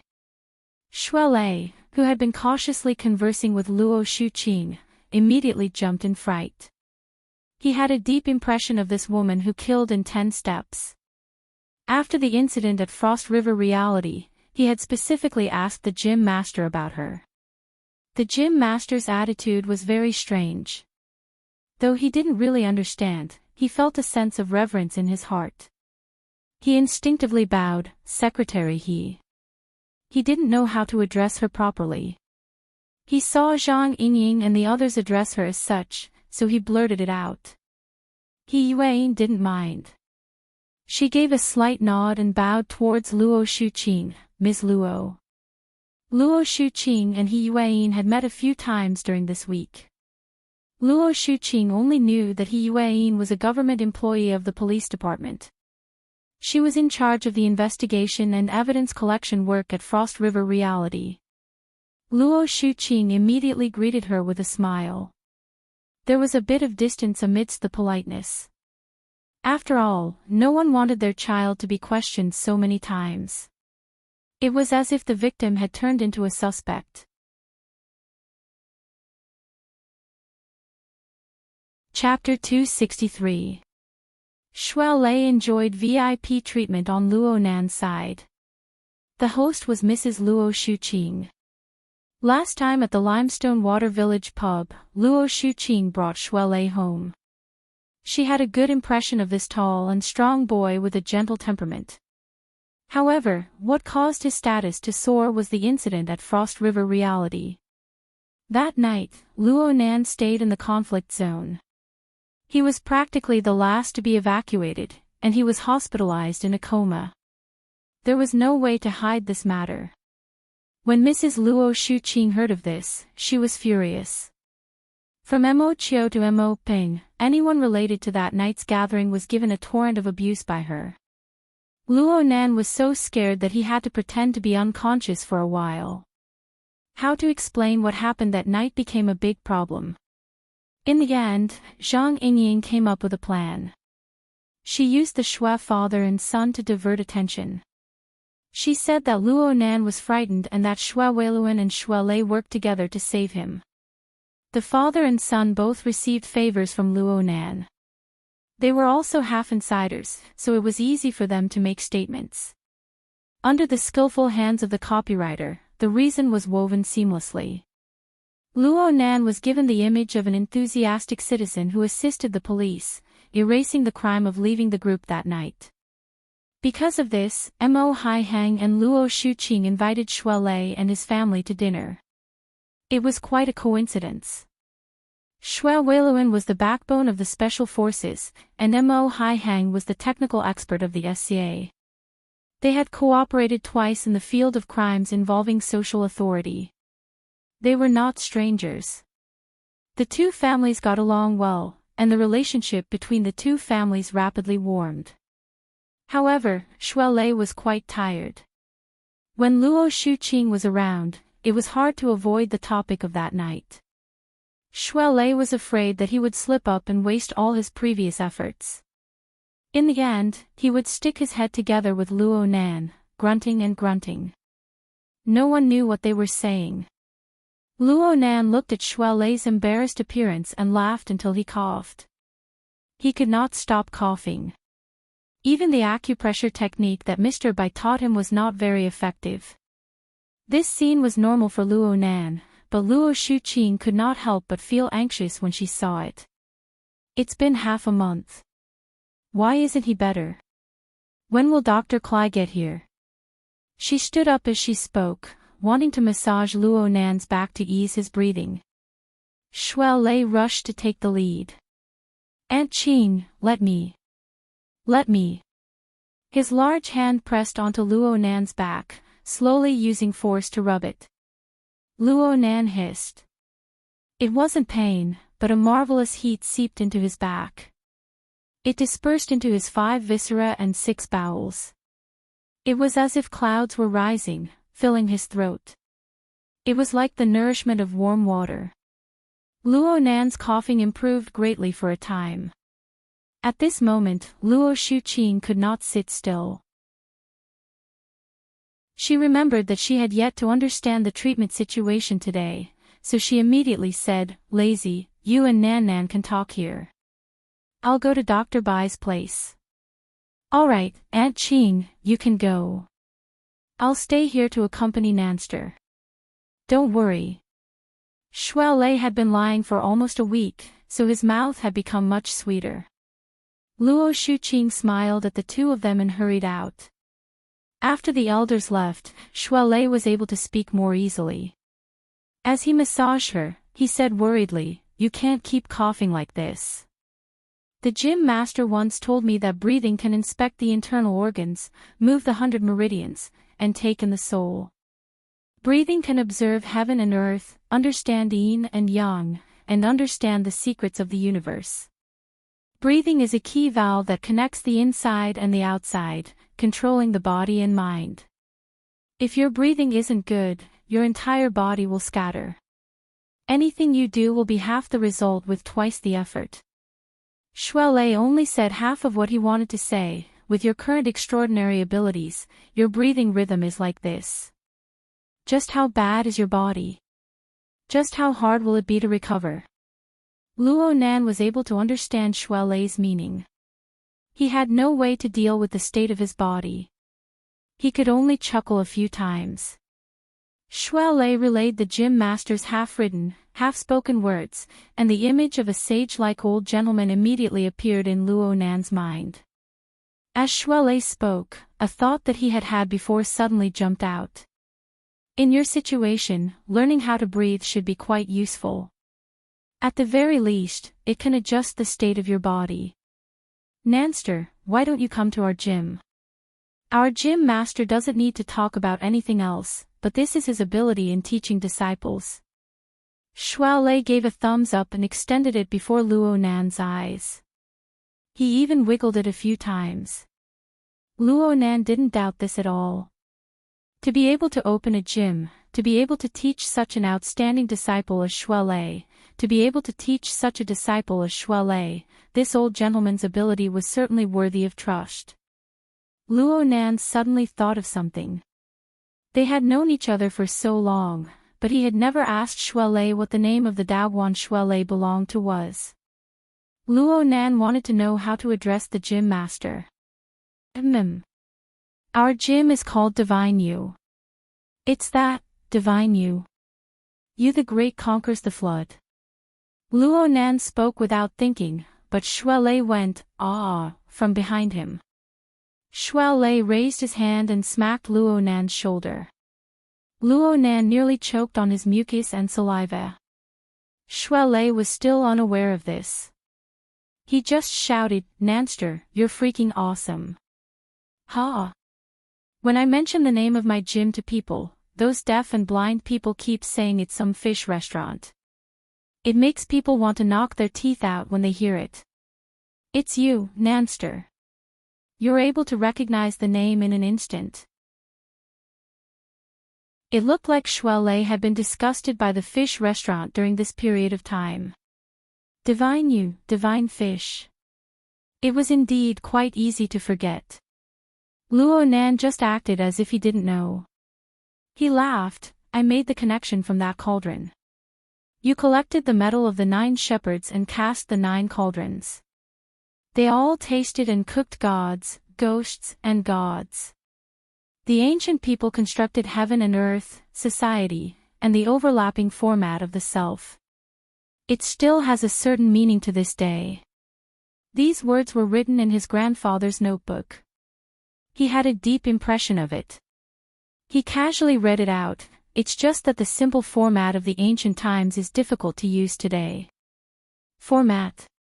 Overlapping. What kind of position was this? Shuai didn't quite understand what Luo Nan was saying. He felt more and more that this new friend of his was quite different from a normal person's train of thought. It was precisely because of this train of thought that Luo Nan was always targeted and doubted. However, the facts proved that those baffling ideas were useful, and very useful. That night, he was by Luo Nan's side. He watched as this friend of his was doubted, conflicted, and turned in a series of twists and turns. It was a roller coaster ride, and Luo Nan's previous impression of Luo Nan was completely washed away. But the feeling of congeniality didn't decrease.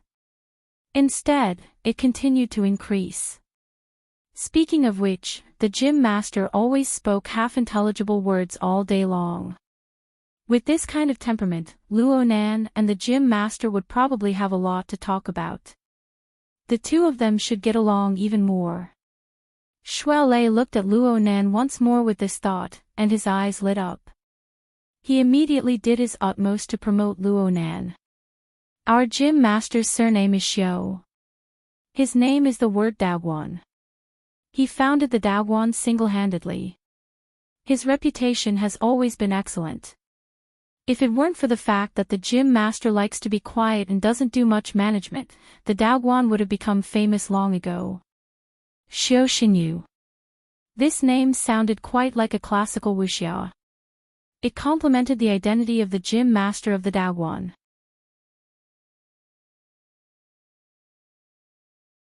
Chapter 264. Luo Nan could feel that his aunt was already a bit frightened after being hospitalized for 2 weeks. Her care for him would certainly increase to a higher level. Unfortunately, he had joined the society and caused a lot of trouble. He also had to deal with his upcoming study plan. He needed a lot of free time.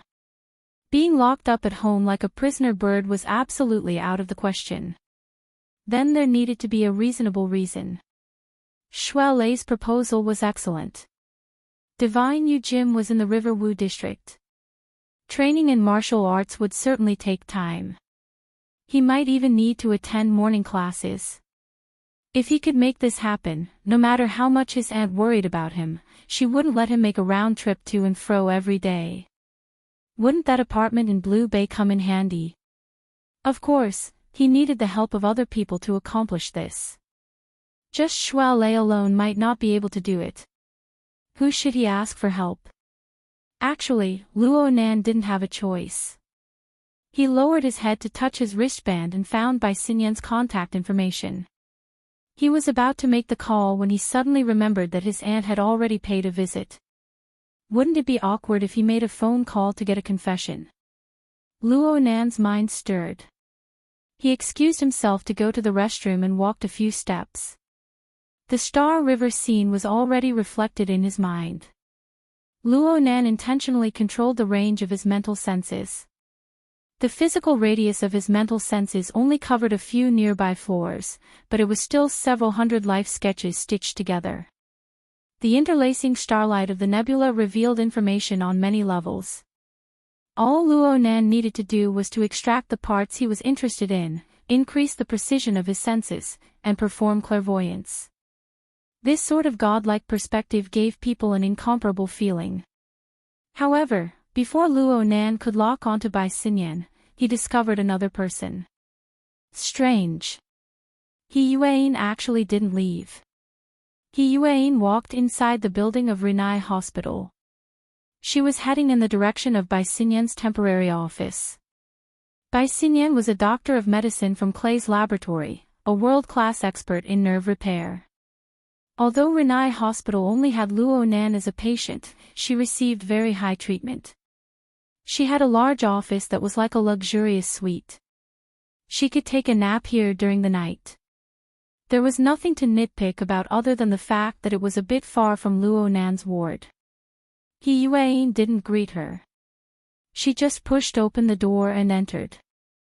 Inside the room, Bai Xinyan had already taken off her white lab coat. She was wearing a snow-white, high-collared cashmere sweater.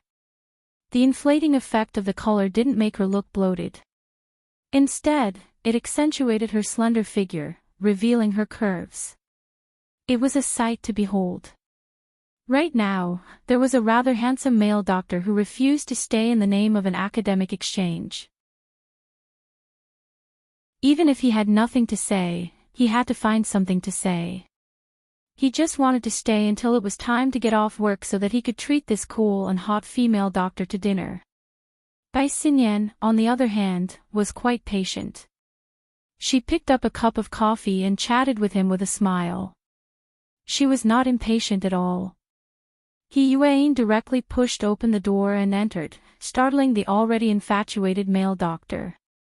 He was about to lose his temper, but when he turned his head, he saw a pair of cold and clear eyes. He felt an inexplicable chill in his heart and instinctively became timid. "Professor Bai, your friend." Bai Xinyan smiled and nodded. At the same time, she raised the cup in her hand. Her meaning was clear. The male doctor had wanted to introduce himself and get to know another beautiful woman, but when he saw this, he couldn't help but feel a bit embarrassed. He didn't have the courage to do so, so he shrunk his head and left. Bai Xinyan sipped a mouthful of hot coffee. She had no intention of politely entertaining him. In any case, she would just be asking for a snub. He Yuan directly walked forward and stood face to face with Bai Xinyan. In terms of height, she was a bit shorter than Bai Xinyan. However, her cold and serious aura made her seem a bit more powerful. "Across the ocean, I didn't invite you over from Luoyang City to do some kind of happy therapy." Bai Xinyan had a free and easy demeanor. She moved her cup away and said innocently, "Do you want me to drill your boss until he cries every day? Is that what you want?" "Wait, Salt, I understand you. You've once told me yourself that as long as it's a pleasure therapy, it's only for the dead. In Luoyang City, you treated me like this." Bai Xinyan couldn't help but laugh. She reached out to touch He Yuan's cheek. "But you're alive and well, and you're so beautiful." He Yuan waved away Bai Xinyan's extended hand. Her expression was tranquil. "You know my condition better than I do." "All right, Miss TX. Oh, a nun is a bit more intimate. What I want to tell you is that doctors have the right to make plans, but any plan must be built on the foundation of the patient's own situation. Whether it's happy therapy or active intervention, there will always be a plan based on the condition of the patient. This is objective reality and nothing else." Bai Xinyan swirled her coffee cup, letting the black liquid sway along the edge of the cup. Not even a speck of it spilled out. "From what I've observed, your boss is currently paired with a happy therapy. This is the best choice. As for whether or not variables will appear in the time to come, I'm looking forward to it. Are you satisfied with this answer? It's already at the level of an incurable disease." Luo Nan could clearly sense the confrontation between the two beauties from beginning to end. But he wasn't like the cliché TV dramas, where the heavens fell and the earth cracked, where life was no longer interesting. Luo Nan just shrugged his shoulders in the bathroom. He sighed with emotion. It seemed that the external neuron had done something again. This marvelous little thing could bear the heavy pressure of soul strength, and it could achieve perfect self-concealment. It had evaded the probing of Ouyang Qin, Bai Xinyan, and the others one after another, resulting in misjudgments. It made him seem overly naive and optimistic. Actually, it wasn't that Luo Nan didn't know the severity of the situation. On the contrary, his judgment of the degree of imbalance between body and soul was more pessimistic than anyone else. It was just that he was able to hold on by relying on the marvelous usage of the external neuron. Bai Xinyan's judgment didn't scare him. Instead, He Yuan's concern hidden beneath her calm attitude moved him quite a bit. Luo Nan sensed that his aunt was about to arrive at Bai Xinyan's office at this time. He couldn't delay any longer. He hurriedly gave Bai Xinyan a call. Bai Xinyan, who was in confrontation, was slightly startled. She laughed and flashed her wristband at He Yuan. She immediately connected the call. "Student Luo Nan, are you feeling unwell anywhere?" Dr. Bai, there's something I want to ask you." "What is it?" "It's the tolerance of my body right now. Are you peeping? The range of your mental senses should be able to cover this area. If you keep going around and around like this, I can only assume that you have a guilty conscience." Bai Xinyan's gaze circled around the air. It was as if she could really see through Luo Nan. Luo Nan knew that he hadn't been discovered, but he still jumped in fright. In the end, he didn't cut off his clairvoyance. He mentally prepared himself and treated this as some sort of special videophone. He took a deep breath and spoke. "I want to ask Dr. Bai to give me a permit for normal physical training." "Oh, I just said that you can't increase your strength." "No, I just want to learn breathing techniques to relieve coughs." This concept probably exceeded Bai Xinyan's expectations. She clearly muttered to herself for a moment before saying, "Where to?" "The gym." No. Leister recommended it. It's the gym he cultivates in. Leister. Shuele. Bai Xinyan muttered to herself once more after confirming the reason. He Yue nodded at her at this time, indicating that she agreed. Luo Nan saw it, and Bai Xinyan certainly saw it as well. However, she didn't follow He Yuan's script. Instead, she revealed a mysterious smile. "What's the name of the gym?" "Divine You. Divine You Gym."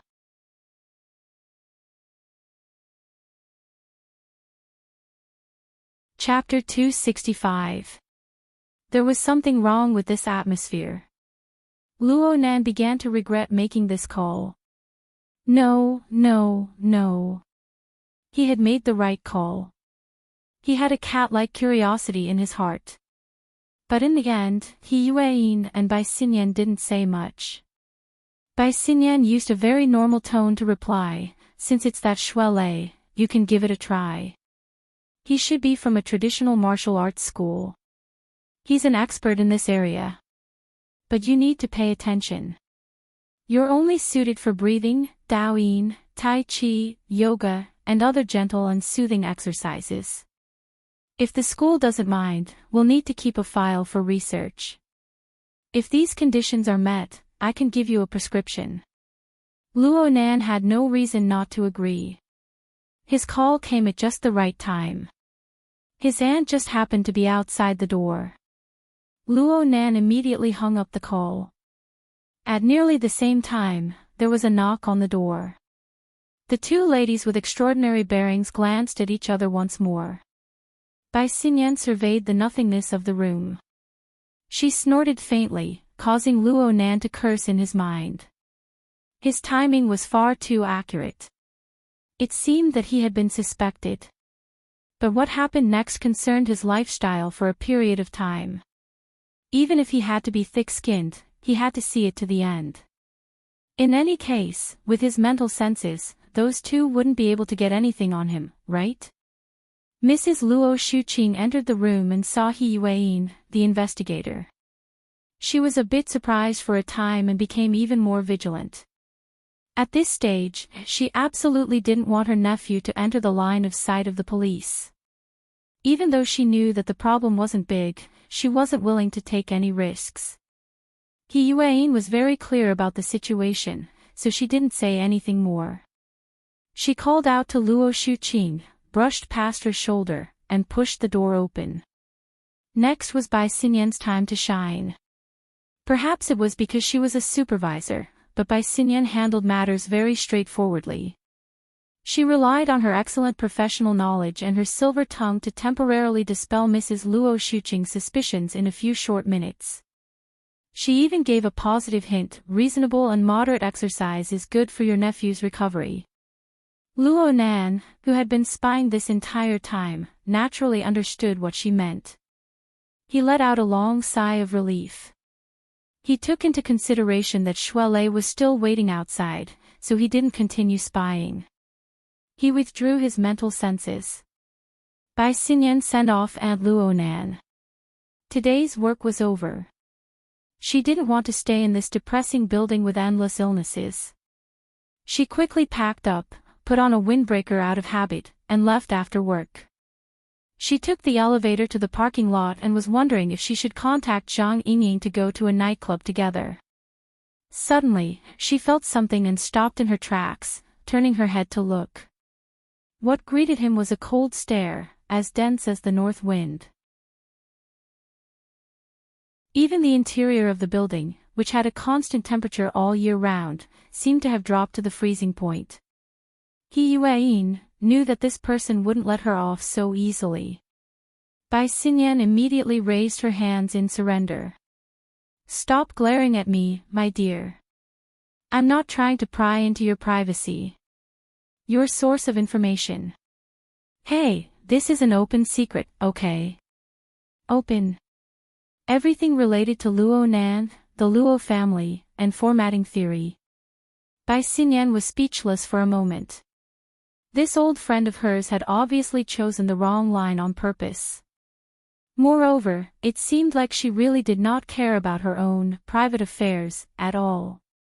She pointed directly to the more sensitive areas without any disguise. He Yueyin was overbearing.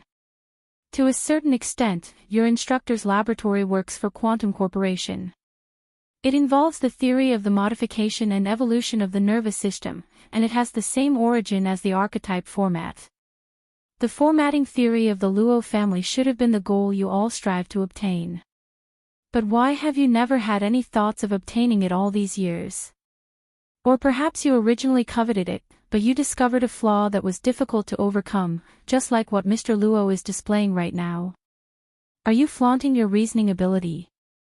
Bai Xinyan shook her windbreaker and covered her collar. She wanted to shield herself from the cold air that assaulted her face, but she couldn't help but sigh.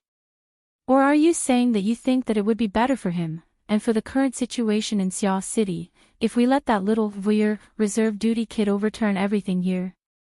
He Yueyin stared at Bai Xinyan. A moment later, she walked expressionlessly toward the sports car that Bai Xinyan had just purchased a few days ago. She directly opened the door and sat inside. Bai Xinyan shrugged her shoulders. She got in the car and started it up.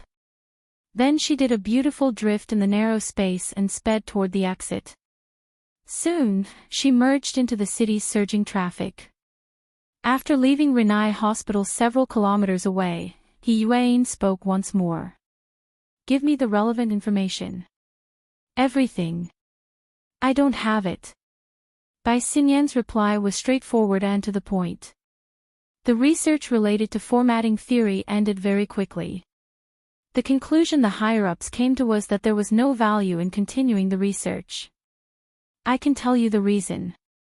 After over 1,000 repeated experiments, it was determined that no one could withstand the rapid expansion of soul strength. It seems that you only have a smattering of knowledge regarding formatting theory. Then can I give you an introduction? Do you need it? He Yueyin's eyelids drooped slightly. She didn't say a word. Then don't blame me for talking too much. Bai Xinyan set the sports car to autopilot mode. She hugged the back of her head with both hands and adopted a lazy posture. According to Quantum Corporation's research, the formatting theory you speak of is confirmed to be a completely uncontrollable method of soul strength growth. The source is Luo Yuandao, who is also your boss grandfather. He obtained a sort of a revelation in the wilderness.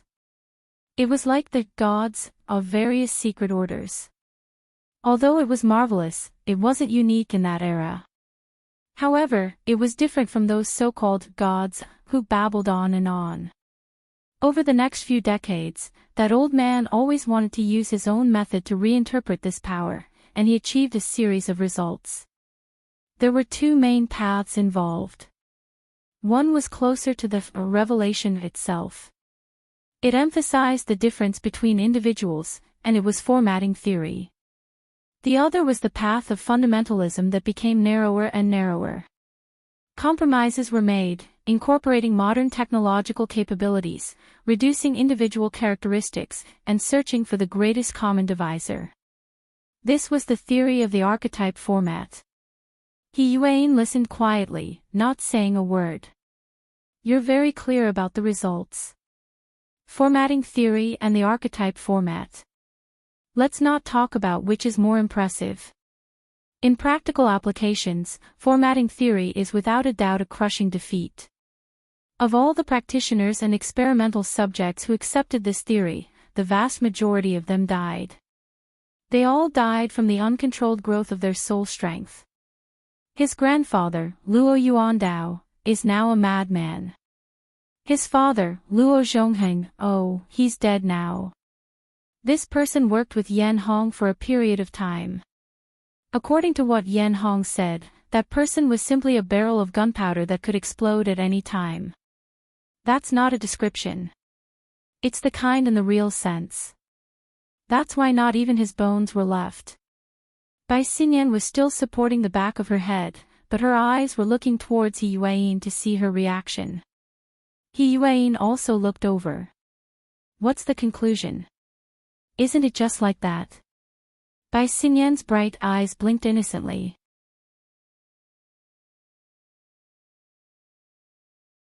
Chapter 266. In the eyes of capitalists, everything in the world could be squeezed out of profit. Even though Luo Nan appeared inexperienced and clumsy during the operation at Frost River Reality, even a fool could see the superplasticity of his abilities. For a large financial group like Quantum Corporation, even if they did not make a long-term investment, they could take out a few similar tools with short-term explosive power. These tools would be able to display unimaginable effects at critical moments. Unfortunately, Quantum Corporation had never paid any attention to Luo Nan. If not for Yan Yongbo's arrival, if not for Zhang Yingying's discerning eyes, Luo Nan would have been forever buried in the boundless sea of people until he turned into a barrel of gunpowder, exploding with a bang. He Yuan absolutely did not believe that there was nothing fishy going on here.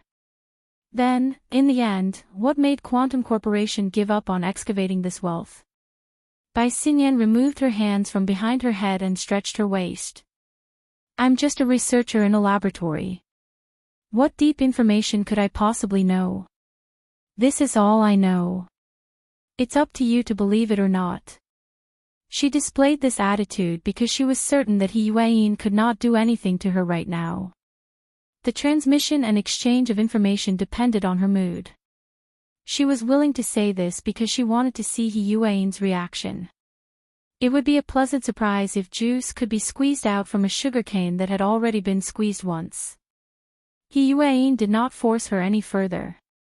She just sank into deep thought. The only thing that could make such an insatiable and greedy capital stop was either a terrifying and irresistible threat, or an incomparably enormous profit that could be enticed and harvested, or both. Following this direction, He Yuan rearranged the information related to Quantum Corporation and formatting theory over the past few years.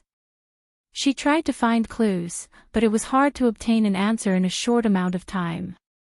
At this time, Bai Xinyan stared at her with a beaming smile.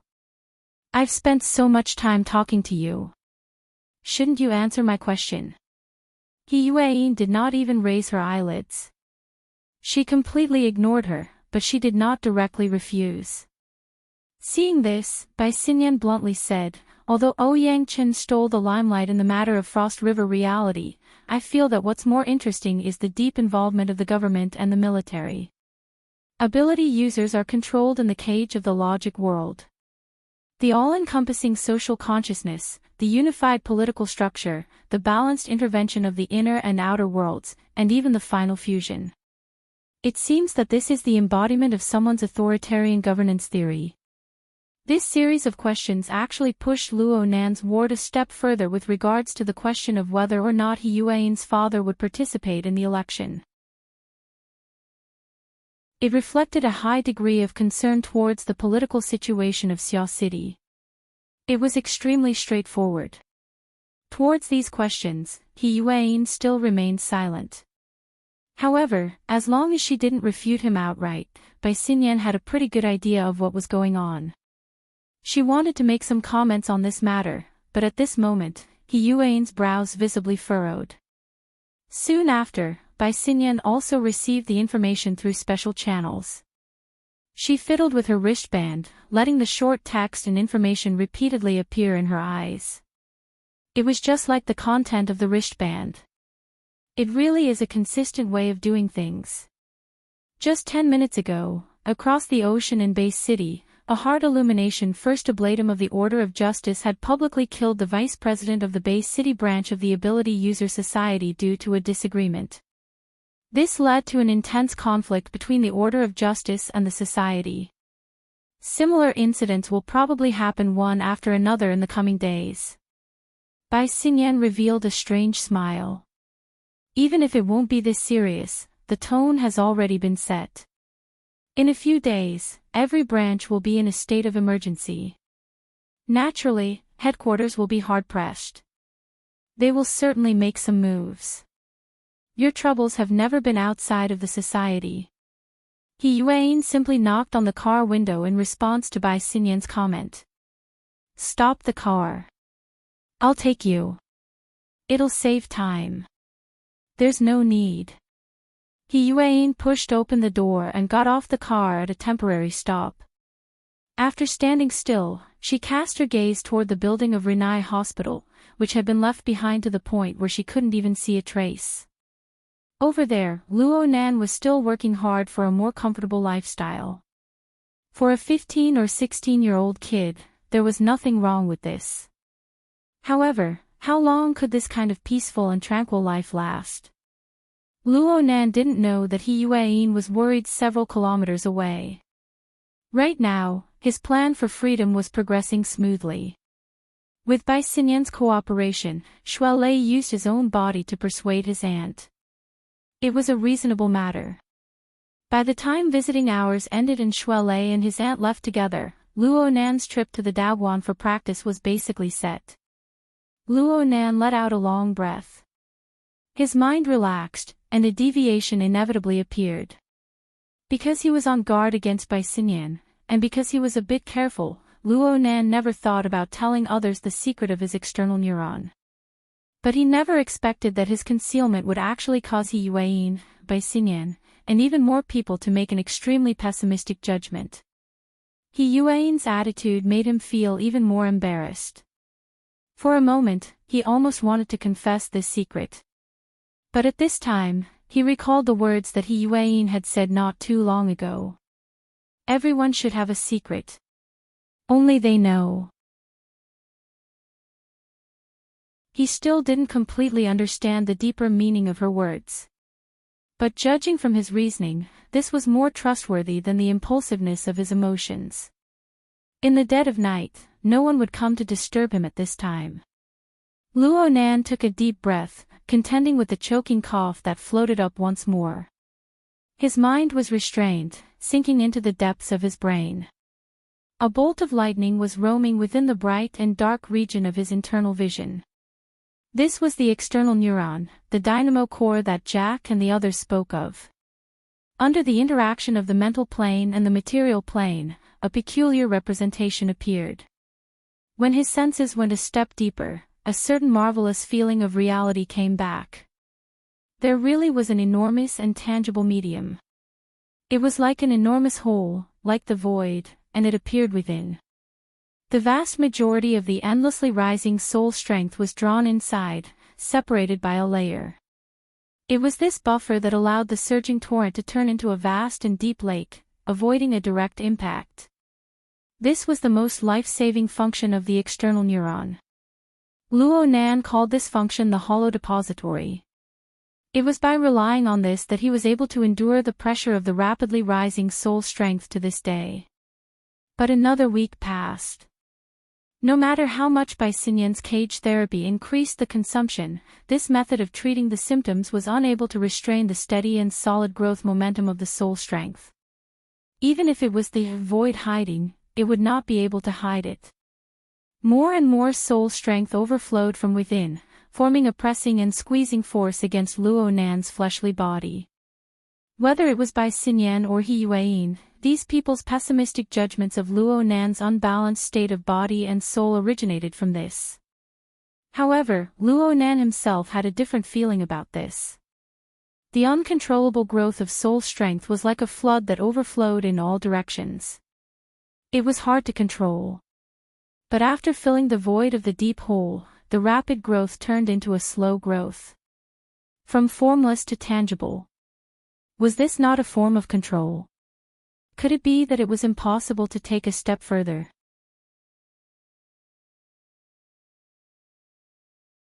Chapter 267. The operation interface of the external neuron opened before Luo Nan's eyes. There were no other changes except for the icon of the visualization diagram. The gray and long download and install status showed some obvious changes. There was an additional ray of light above it, forming a long and narrow fan-shaped region of light. The ratio was about 1/10. It was much clearer than before. Luo Nan could sense that the specific ratio was a very mysterious number. This phenomenon appeared after the incident at Frost River Reality. The analysis progress was 7% before. It had jumped by nearly 3% overnight. The progress was quite fast. But what the hell was 2 decimal places? Luo Nan suspected that if he sought a higher precision, it would go all the way down to 9. There was a plateau in the progress of analysis. There was a level restriction. This was an unprecedented situation. Luo Nan had to seriously ponder over it. From Luo Nan's perspective, the application icon on the operation interface was a mapping of the external neuron's analytical control ability to a certain target. This point was fully reflected in Gear and the human-faced arachnid. The current visualization diagram icon appeared from analyzing and controlling the human-faced arachnid. But as Luo Nan's understanding deepened, especially from the new understanding he gained that night at Frost River Reality, he realized that the essence of the human-faced arachnid was chaos and chaos. What was there to analyze? He would not be able to obtain any answers even if he wanted to analyze it.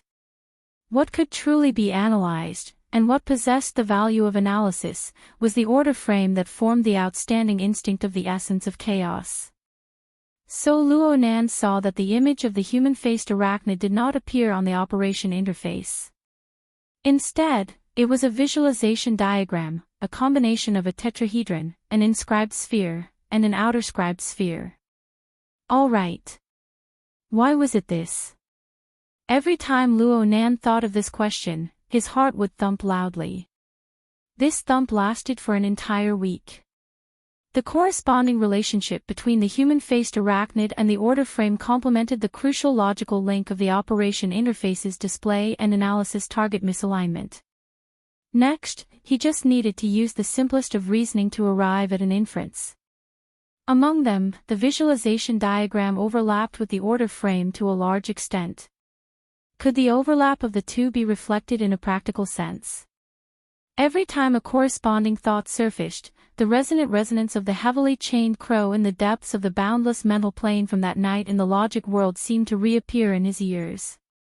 Between the various phenomena, between each detail, there seemed to be a thread that connected vaguely. Some were bright, some were dark, some were hidden, and some were visible. All the way until it formed a closed loop that caused Luo Nan's heartstrings to tremble. Unfortunately, there were quite a few details that were blurry and unclear. Luo Nan's understanding of the order frame, the visualization diagram, and the human-faced arachnid didn't bring about any breakthrough progress. The analysis progress was still at the weird value of 99%, and the rapid expansion of his soul power was still reaching the limit of the void depository. The imbalance of his body and soul was still worsening. However, Luo Nan had gained something in the end. First of all, he received a bright future. If the overlap between the visualization diagram and the order frame was a reality, then the path ahead of him would be unimaginably deep and vast. It represented the astonishing breadth and depth of formatting theory. Secondly, on a more substantial level, the originally illusory order framework and mysterious and incomprehensible visualization diagrams now had a substantial carrier, the external neuron. This marvelous creation was crowned with the name of the dynamo core. It gave the order frame a precise numerical classification down to 2 decimal places. The creator of the external neuron undoubtedly had a deep and thorough understanding of the corresponding elements. The external neuron was able to successfully seal the order frame and analytical design within it, forming a grand work of art. The existence of this work of art was a cognitive platform for the order frame. It materialized a large amount of untouchable and incomprehensible elements. Although Luo Nan's current understanding of the external neuron was extremely shallow, this toy itself possessed rich interfaces and universality. It was able to seamlessly connect to the human nervous system, artificial intelligence systems, and even the format pyramid social format. This provided Luo Nan with a large number of entry points. For example, right now Luo Nan was extremely interested in the function of the void depository. This function had great value in terms of control over soul power. It possessed an urgent and substantial significance. Luo Nan had to admit that if he didn't have the external neuron, he probably wouldn't even need to use Bai Xinyan's happiness therapy. He would have been a huge tragedy. Formatting theory was good in every way, but how in the world did it grow out of control? When his grandfather first created and researched this theory, how did he evade and resolve it in the end? Luo Nan recalled the records in his grandfather's notebook. In the end, he could only unwillingly admit that the answer probably didn't exist in the early research results. It looked like the search for the other notebooks had to be put on the agenda. Luo Nan thought of contacting Bro Octopus, who was researching the formulas in his grandfather's notebook. He could also ask him about his grandfather's physical and mental state recently. Oh. Luo Nan's thoughts suddenly froze when he found Bro Octopus's profile picture in his contact list. Mental state. A link that he had intentionally or unintentionally overlooked suddenly jumped into Luo Nan's train of thought. At this moment, a demonic voice floated back and forth within his heart. A schizophrenic lunatic, what was it made of? Was it because his research results were stolen?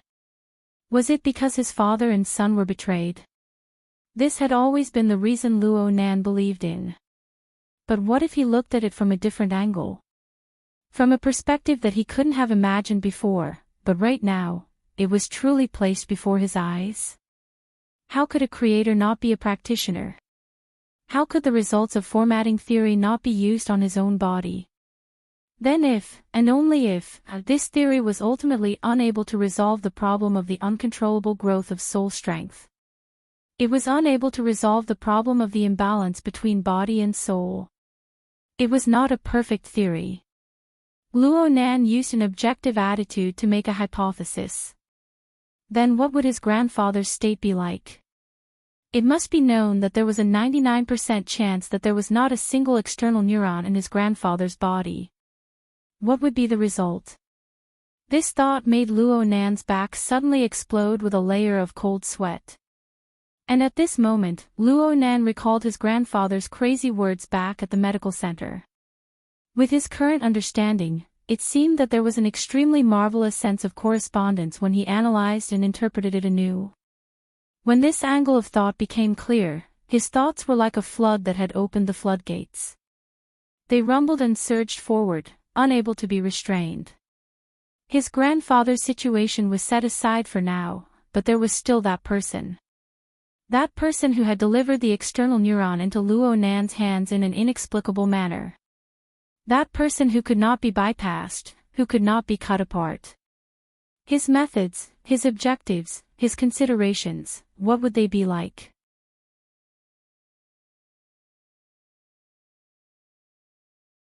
Chapter 268. Fire. Fire. Let the flames burn. burn through this cloak of darkness. Cloak. Darkness. Luo Nan suddenly opened his eyes. He still wasn't quite used to the light here. He felt that the wall lamp was like a flame on the verge of being extinguished. It swayed restlessly under the cover of the darkness cloak. It was precisely the darkness cloak that pressed down on his body, isolating him from the outside world. It was like the sequela of a lack of oxygen. His entire body felt sluggish, unable to muster any energy. He understood that this feeling wasn't right. He put his feet down from the pedestal and his fingers tapped the ring-shaped chair on his body. The smart wall lamp's brightness began to increase, and warm rays of light sprinkled down. The unbalanced state of light and darkness twisted. The exquisite veins of the tree walls, the bookshelves, the wall decorations, and the shadows they cast. They formed a picture together with the extended staircase. This caused this narrow space of less than 3 square meters to stretch out and possess a marvelous sense of layering. Luo Nan felt much better. Right now he was in the treehouse of Withered Tree Sandbar. This was the private area that his parents had single-handedly built. This was the first time he had come to school after 2 weeks. The design of the day shift curriculum, the narrow social circle, and of course, the sick leave that Xie Junping had arranged for him. It was destined that the vast majority of people wouldn't know that such a student had quietly disappeared and quietly returned. After the end of the day's classes, Luo Nan arrived at Gear as the only official member of the ritual club. He arrived at the treehouse that was still unknown to everyone and quietly rested. Time had washed away his mother's aura in this place, but there were countless minute traces that manifested her past existence. Luo Nan had deliberately searched for her at first, but he felt that there was no need to do so after a moment. He just sat in the resting room on the lower level, leaning against the slightly bumpy decorations on the tree wall. He stared blankly. Countless things tangled in his mind, but none of them had any meaning. This continued until he fell into a deep sleep, when he was roused awake by the crazy ramblings of his grandfather in his memories. He had been tormented by those crazy ramblings for the past 2 days. He always wanted to analyze a hidden line of logic from them, but this kind of whimsical thinking was destined to hurt his nose. Even his brain was a bit numb. He looked at his wristband. Nearly 2 hours had passed in his days. It was also at this moment that the sound of a ladder was heard. It was a convenient tool that had just been installed at the end of the underwater corridor. It was used to enter and exit normally, and it was one of the results of Xie Junping's work over the past half a month. Not long after, Xie Junping, who had been in a meeting for half the afternoon, walked in. With one more person in the lounge, it immediately became especially crowded. He simply sat on the steps, yawning and crying, and asked casually, "What's wrong with you? Have you seen the video?" No. Only now did Luo Nan remember that Xie Junping had sent him a video. Xie Junping said that he had found the culprit who had snuck into the treehouse. However, it was a little different from what he had expected. "You said it was a magical mouse." "It's a muskrat, not a rat." Xie Junping gnashed his teeth as he corrected Luo Nan's misconceptions. It could be said that the brown-skinned mouse that he had fought with for nearly half a month was engraved in his heart. That thing is definitely not ordinary. It's impossible for a normal rodent to have that kind of reaction and behavior pattern. It must have mutated after eating some waste from some laboratory. Luo Nan was able to feel Xie Junping's emotions. Xie Junping's attention wasn't just on the body of a rodent. Today, Luo Nan arrived at Gear with a completely new appearance, shocking Luo Nan. He could roughly imagine how much effort Xie Junping had put into planning for the past 2 weeks. Xie Junping was the first person to treat Luo Nan like this, aside from his own family. Luo Nan had no intention of placing the reason within the framework of the format pyramid. He wasn't willing to speak dry words of thanks. He just silently remembered this favor and grinned. "I'll look at it later. I'll wait until I catch that mouse. Muskrat. Steam, braise, or stir-fry it up to you. Xie Junping couldn't help imagining the beautiful scene of the brown-skinned mouse being tossed into a pot of oil. However, he soon sobered up and asked Luo Nan, "Aren't we going to that Daguan? When are we leaving?" "It's about time. Right now." Luo Nan had already obtained his aunt's permission to learn breathing techniques, but it couldn't be said to have been finalized yet. According to what Shuelei said, Gym Master Xiao would rather have nothing than a substandard disciple when it came to accepting disciples. Luo Nan had to make a trip and meet with him before he could make a final decision. According to Shuelei, Gym Master Xiao's original words were, "Whether or not he can be taught, whether or not he can be taught, we'll talk when we meet." For this reason, Luo Nan and Shuelei arranged a time to meet at the Divine Yu Gym. Xie Junping volunteered to be Luo Nan's driver after hearing about this matter. Luo Nan wasn't at school for over half a month, but Xie Junping and Shuelei's friendship didn't break. Shuelei's problems with his society had come to a standstill after the incident at the Limestone Water Village pub. Xie Junping was the one who helped resolve it. Shuelei's monstrous body and super strong martial strength made him an object of envy for Xie Junping. He yearned for the Daguan that Shuelei spoke of, which had an amazing teacher. The sky was already dark by the time they emerged from the dense forest on the north bank. Xie Junping was still driving the electric sightseeing car, speeding through the campus with Luo Nan. There were very few people on campus at this time. Most people had already returned home. Xie Junping increased the speed of the sightseeing car to the highest speed allowed. At the same time, he spoke eloquently about the battle between him and the brown-skinned mouse. Luo Nan suddenly spoke without any warning as he controlled the submarine to pursue the mouse. "Slow down." Xie Junping instinctively hit the brakes when they arrived at an intersection. Thanks to this, a dark green heavy container that was incompatible with the atmosphere of the campus rumbled past on another road. The sealed container brushed past the front of the sightseeing car, bringing with it a strong gust of wind that blew the fallen leaves and caused the windshield to ring. F***ck me. Xie Junping had always been the one putting on airs on campus. When had he ever seen someone act unreasonably in front of him? Plus, what the hell was this heavy container? Acumen College implemented a strict system that prohibited external vehicles from entering. Even if there were all sorts of second-generation and government officials on campus, they would at most use a sightseeing car as a means of transportation. There were also special passageways for construction and transport vehicles. How could they just barge through the campus? The heavy container didn't stop. It sped all the way and soon entered a special underground passageway. But the situation just now was certainly a serious violation of the rules.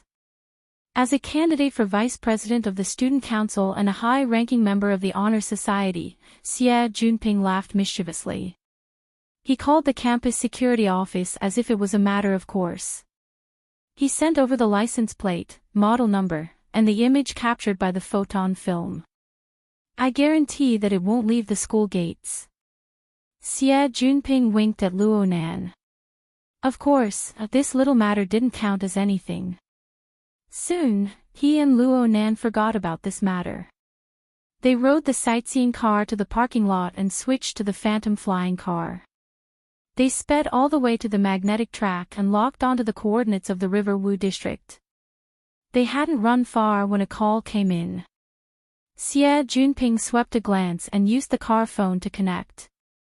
He chuckled and said, "Old Du, what's up? You're free from worry."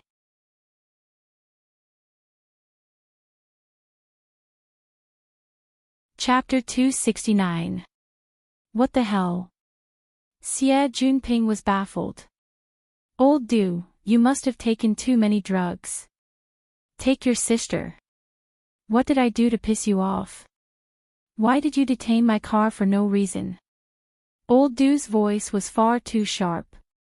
He was clearly furious, but this voice made him sound like a shrew cursing in the street.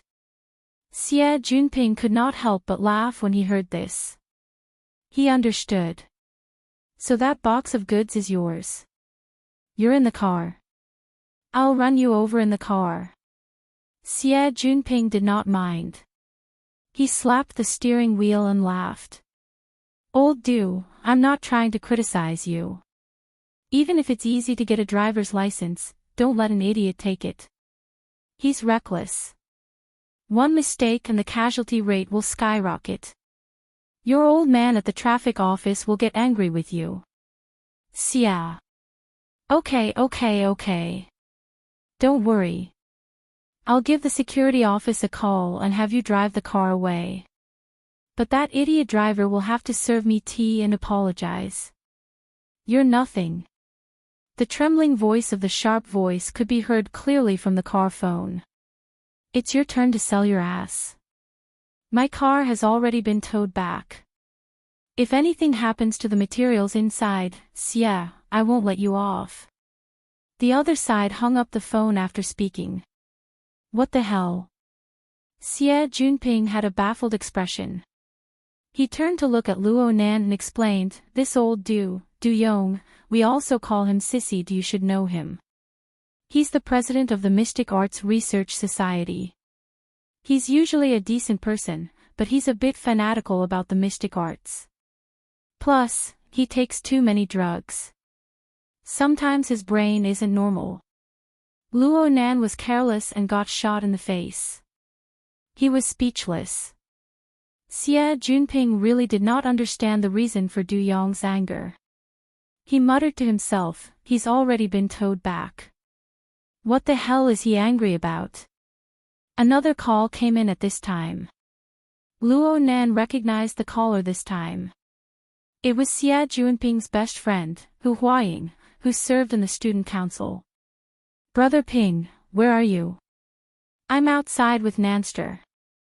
We have some business in the River Wu district. Ha! Nanster is here too. That night at Frost River Reality, this brother just happened to be there. He was knocked out by Huang Bingzhen's holy swap. Even though he had been unconscious at the time, he had woken up later on and asked around about the situation. He had roughly figured out what had happened. No matter what was said, Luo Nan was the one who led the special forces all the way to the room they were in and transported them out. It wouldn't be an exaggeration to say that Luo Nan had saved their lives. Naturally, Hu Huaying looked at Luo Nan in a different light. Luo Nan also greeted Hu Huaying, brother Hu. Hu Huaying quickly cut to the chase. I heard that you just helped the Mystic Arts Research Society seize old Du's car. Xie Junping was confused by the logic behind it. What do you mean? What do you mean by, help, the Mystic Arts Research Society? You don't know. Not only did old Du resign as president, but he also left the club. Before he left, he packed all the equipment and materials he had left in the club into his car. In the end, he was detained by the security office. The people from the club chased after him, but they were taken back untouched. F***ck. Xie Junping was shocked by the twists and turns in the story. Something like this had actually happened. This was no longer a matter of the former president resigning from the club. This was a matter of a complete change in the world. It was a matter of shedding all pretenses of cordiality. Just how chaotic was the Mystic Arts Research Society right now? Xie Junping shot a glance at Luo Nan. He could not help but think of the problem of the ownership of gear. It would be strange if this sort of Mystic Arts Research Society could wrestle with the Construction Society. What about the financial backers behind them? They just watched helplessly as the club tore at each other. Oh, right. You said that a big financial backer withdrew his investment, right? Luo Nan's eyelids drooped. Xie Junping had already told him about this matter. But his understanding was different from Xie Junping and Hu Huaying's. Luo Nan knew that this matter involved the current situation in Xia City, especially the order of justice. Old Du really is a failure as a person. Xie Junping sighed at the Mystic Arts Research Society's lack of effort. He had quite a headache for a time. Luo Nan really couldn't just turn around and leave after today's matter. Not to mention the fact that his withdrawal of investment had aggravated the situation, there was also the matter of how the bidding between the Mystic Arts Research Society and the Construction Society would end. How would gear belong to them? All of these were troublesome. He slapped the steering wheel. Fine. I'll go back and take a look. Luo Nan nodded. It's good to go back first. Don't. You've already made an appointment with someone. This is the first time we've met. You might have to call him master in the future. You need to leave a good impression. Don't ever be late. As he spoke, Xie Junping controlled the flying car to stop at the edge of the safety island. It's not far from the school. I'll have old who come pick me up. You drive the Phantom over. You have the authority anyway. We won't delay each other. I'll let you know if there's anything later. Luo Nan looked at the time and didn't refuse. The Phantom flying car quickly drove away. Luo Nan sat in the front passenger seat without moving, allowing the flying car to move forward in automatic mode. Luo Nan was pondering over the matter of the Mystic Arts Research Society. According to the information the society had recently grasped, the Order of Justice was one of the biggest financial backers of the Mystic Arts Research Society. And it wasn't just Acumen College. The Mystic Arts Research Society was simply a standard in every school in the Pingjiang district. The shadow of the Order of Justice was behind all of them. The boundary between the secular world and the inner world could be blurred to the greatest degree in the field of the mystic arts. This was an excellent channel to absorb talents. However, during the incident at Frost River Reality last week, the majority of the dozens of priests and knights of the Order of Justice had died in the logic world. This included a first Ablatum and 8 of the most elite Ablatum knights. The fleshly body of the person in charge, An Wang, had been shattered. Only his soul had merged with the body of a demon, and no trace of him had been found. Right now, the elites of the Order of Justice in Xia City were all gone. Only Jing Xiao and Bays were left to support the overall situation. It was hard to avoid problems. It was worth noting that the Order of Justice did not immediately transfer members into the team to make up for the vacancy in Xia City. Instead, they were tossing and turning in other cities. They created what could be called a textbook example of pressure transmission. The Ability User Society of Xia City faced an external threat and quickly transformed it into internal pressure and censure. It was said that the upper echelons of the society had been having headaches for the past few days. Luo Nan sighed and his mind sank down. He roughly sensed the surging undercurrents of soul strength from the hollow depository. Then, he continued to sink down, entering the interface of the format pyramid where it was difficult to determine the real and the real of the external neuron. Right now, the interface, which had been like a turbid river, had undergone a major change in appearance. The format pyramid was still in the middle, but the turbid water that surged past and the cards that depicted people had transformed into a vast and majestic river of stars. 10,000 stars were spread out, and dark clouds were spread out. There seemed to be a boundary between them, but they were fused into a furnace as a whole. It was difficult to distinguish them from each other. Such a state was the result of that night at Frost River Reality. The hazy river of stars formed from the fusion of tens of thousands of life sketches had mixed together with the format pyramid. However, when one truly observed the interior of the format pyramid, one would be able to see that even though the stars were reflected and the light was like water, each level basically maintained its original state. The politician and priest levels were still empty, and the technician level only had the wraith sign. The student level seemed to be the most lively. Xie Junping and Cat Eyes rose and fell within the river of stars. It looked as if they were about to be lifted into the staff level. As for the staff level, there were the most obvious changes. Aside from the Crow, Inc., who had entered first, there was one more person.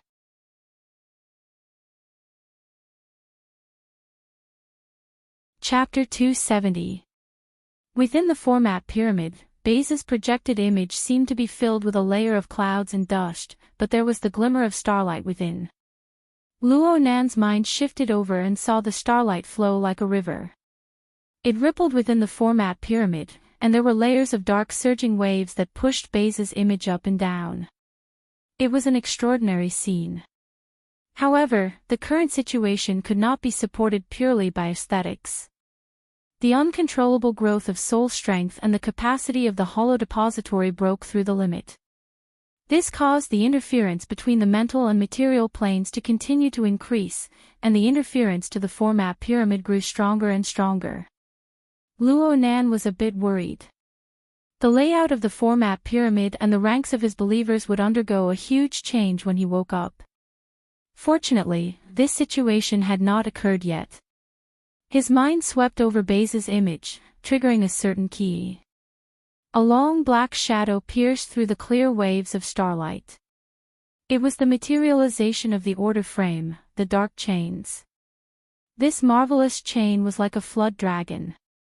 It bobbed up and down in the endless river of stars, appearing and disappearing from time to time. Right now, it was circling around the periphery of Baze's image. It made a slight sound, and the meaning behind it was probably a guide for Baze's order. That night at Frost River Reality, Wang had tried to control the demon, but he had not succeeded. The uncontrollable chaos element transmitted through internal channels and corroded life. This was the most important reason why the elites of the order were wiped clean. Baze had been attacked back then. He had nearly exploded and died. In his despair, he had sought out Fairchild, hoping to obtain a dignified death. After Fairchild had restrained Baze, he had asked Luo Nan to use his order frame to help Baze comb out a new path of life. Luo Nan had indeed succeeded. Although Baze's life essence had been completely corroded and replaced by the chaos element, Luo Nan had established a brand new binding order upon this chaos. Baze relied on this to live in this world. But because of this, Baze's life was in Luo Nan's hands. Of course, Luo Nan had been asked by Fairchild to save Baze. He did not want to do anything to Baze. Luo Nan did not think that a strong person like Baze would be able to control him if he were to harden his heart and seek death. After that night, Luo Nan did not attempt to do anything to Baze. He was admitted to the hospital for treatment, distressed by the increased loss of control over his soul strength. Fairchild was summoned back by the upper echelons of the Order of Justice for questioning and investigation. The two sides did not contact each other. Many times, Luo Nan simply forgot about this matter. The unforeseen event of the Mystic Arts Research Society made Luo Nan's train of thought circle around. He was thinking, should I get in touch with this person? Luo Nan hesitated for a moment, but he didn't make his next move. Aside from the Wraith sign and ink, Luo Nan had not used this channel to contact or control anyone. It was one thing to treat a Darksider species that lacked intelligence and his own pets. But it was another thing to treat Xie Junping, Cat Eyes, and Baze, a highly intelligent life form. He didn't know what the order framework could do. Moreover, contacting Baze because of the Mystic Arts Research Society was a little funny. After all, in the eyes of a powerhouse like Baze, the level of a school society was too low.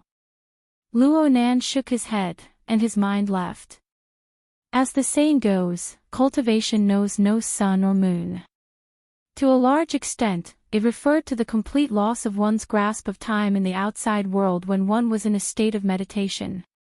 Luo Nan felt that he had walked a full circle in the format pyramid interface. In reality, nearly half an hour had already passed. The Phantom flew all the way in autopilot mode and entered the River Wu district. The car's AI had long since entered Shuai Lei's reserved address and designed a route. Soon, it brought Luo Nan to the Bosshan building where the Divine Yu Gym was located. This was a large standalone high-rise building. It occupied an area of over 100 acres. Its name was Boshan, and its design was an imitation of the ancient Boshan furnace. It was a very famous landmark building in the River Wu district. Boshan building was shaped like a mountain, wide at the bottom and sharp at the top. The lower level was a tidy office building, and the upper level was a business district with stacked heavy rocks. Various stores were scattered within, and there was an extremely brilliant green aerobic track that circled around the building and reached the sky garden at the very top. This should be one of the highest class business districts in the River Wu district. Gym Master Xiao must be quite wealthy to be able to open a store here and open a gym. Luo Nan parked the car in the underground parking lot and took the elevator to the high-level business district. He then contacted Shuelei and soon found the location of the Divine Yu Gym under Shuelei's guidance. If the Boshan building was viewed as an artificial mountain, then the Divine Yu Gym should be located in the area halfway up the mountain. It did not take up a large amount of space. It was an open-style building with an ancient courtyard. The building was limited by the topography of the business district. The 3 courtyards were pushed up, occupying a corner of the building facing the sun. It was as if the building was built against the mountain. It was extremely elegant. Though it was located in the bustling business district, the front of the gym was quite simple. A simple signboard with the words, Divine Yu, hung on it. It was upright and proper. There was no money left behind, and it lacked any distinguishing features. Shuelei rushed out to welcome Luo Nan at this time. He was wearing the light gray training clothes that Luo Nan had seen him in for the first time. There was a symbol of a 3-legged cauldron on his chest. His muscles bulged out the training clothes, making him look even more majestic. Luo Nan's gaze stopped on the 3-legged cauldron symbol for a moment. He suddenly thought of the gym master's name. Of course, it was also the name of this gym. It was very likely that the gym master's name really came from the story of Yu forging the 9 cauldrons. A person was like their name. Looking at the appearance and layout of the gym master Xiao Shenyu was indeed an old-school figure. Shuelei didn't know what Luo Nan was thinking in an instant. He grinned, a bit embarrassed. Nanster, the gym master is currently teaching a small class. I'm afraid you'll have to wait a bit. Half an hour is fine. Luo Nan wasn't in a hurry. It's nothing. Oh right. Can I listen in for a bit? Shuelei scratched his head when he heard this. This class won't do. They're all 7 or 8-year-old kids. They're all unstable. Once they fall apart, it'll be hard to gather them again. Let's go to the mind study first and wait a bit. Luo Nan didn't insist. He followed Shuelei inside. He was just a bit curious. The gym master is personally teaching the children. When Luo Nan was young, his aunt and uncle had signed up for a few martial arts classes for the sake of training the children's bodies. It wasn't easy to see the owner of the class. Normally, the class was taught by a coach. The gym and the training classes were different. There are few people in the gym. It's hard to allocate them.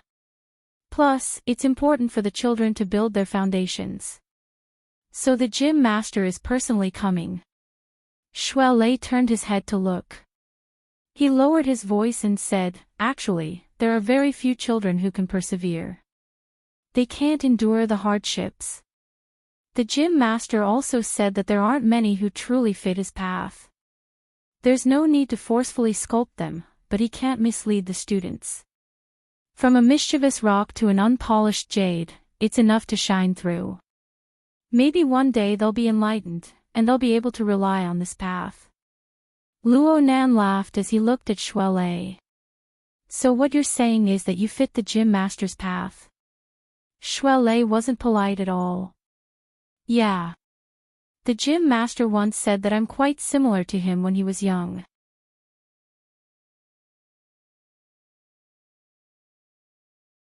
Chapter 271. The sky had turned dark long ago. There were not many lit places in the Dagwon. The front courtyard was a bit livelier. There were students and parents shuttling back and forth under the lights. There were very few people when they reached the middle courtyard. The corridor was lit, but it made the courtyard even darker. Shuao Lei led Luo Nan up the corridor on the left. They arrived at the back courtyard. It was pitch black here. No one could be seen at all. The lights of the corridor and the haze of the bustling city sprinkled down. Only then would they not be in total darkness. There aren't usually many people here, Shuai Lei mentioned. He then pointed at the pitch-black wooden building in front of them. We're here. That's the mind study. The wooden building looked long and wide under the dusky light. It practically took up most of the back courtyard. This surprised Luo Nan a bit. He had always thought that the mind study was a study or something like that when he heard Shuai Lei talk about it. He never expected it to be an extremely large room. It could already be used as a training ground. Luo Nan was even more certain when he walked into the mind study. This place should have been a training ground in the past. The floor beneath his feet was made of soft wood with excellent elasticity. It was very comfortable to walk on it after taking off his shoes. But it was certainly in use now.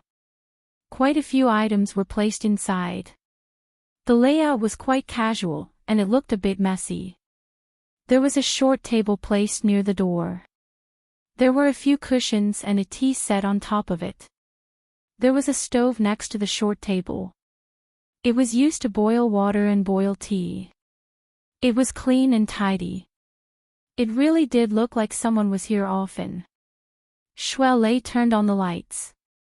The lights only covered the area in front of the door. The layout inside was even more dusky and messy. The shadows were indistinct, and it looked a bit terrifying. Shuai Lei was a bit embarrassed by this situation. The gym master usually lives here. This place is a bedroom, a study, a living room, and even a utility room. It's just that they aren't separated. Luo Nan was very baffled. Why? The gym master said that he's impatient and full of fire. He needs an open place to channel it. It's easy to get sick if he's stifled. Of course, we normal people can't do this. Shuai Lei took out the tea set, kettle, and other things used to entertain guests as he spoke. He turned on the stove to boil water. Who knew that his wristband would vibrate the moment he put the water in? He slapped his forehead after receiving the message.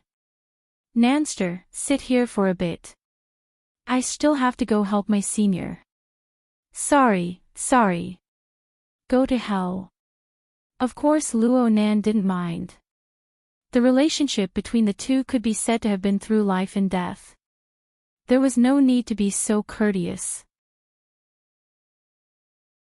Shuai Lei, on the other hand, felt that he couldn't argue with them, so he put his palms together and bowed before hurrying over. It seemed that the dojo was indeed short of manpower. Luo Nan was a bit surprised. To be able to open a dojo in the Bosshan building, he should be worth hundreds of millions. Why didn't he hire a few more coaches? Or was it that business was too good for them to handle? Luo Nan recalled his impression of the Dagwon, but he felt that there weren't too many people in the Dagwon. There weren't many people staying in the back courtyard, and there weren't many people in the middle courtyard. It really wasn't lively. It was a little strange. He didn't think too much about it. Before the water boiled, he stood at the door and watched the wind. This sort of ancient building was rarely seen in the current Xia city. Though it was a bustling business district with an unending stream of people above and below him, the clamor of people was blocked outside the courtyard.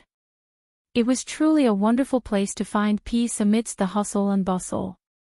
Outside the mind study, 2 stone figurines lit up. The orange-red glow illuminated the entrance to the mind study, the corridor, and a small area of the courtyard. A gust of wind blew, and leaves rustled as they fluttered down. Only now did Luo Nan see that there was actually a large tree planted in the back courtyard. It was so thick that it would take 2 people to wrap their arms around it.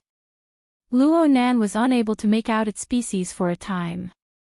He just felt the edge of the light reach out, and the shadow of the tree danced. It was quiet and secluded. The rustling sound of the wind cleansed one's heart and mind. It made one's mind clear, and one's mind was silently born. Luo Nan stood under the wooden corridor outside the mind study. He was dazed for a time, and the sound of boiling water behind him woke him up with a start. He walked back through the door and brewed a pot of tea for himself. He was young, after all. His thoughts were fickle. His faintly discernible thoughts quickly dissipated, and he sized up the furnishings within the room. This large room possessed many functions, and it made him quite curious. He immediately held the teacup, and his gaze swept over the various furnishings behind the dusky light. There were some places where the light couldn't reach, and he couldn't see them clearly. He naturally used his mental senses. The range of his clairvoyance was around 10 meters, and it covered the entire area behind the door. His exquisite perception didn't let even the smallest speck of dust escape. Because of this, Luo Nan discovered that this place was actually quite clean. It couldn't be said to be spotless.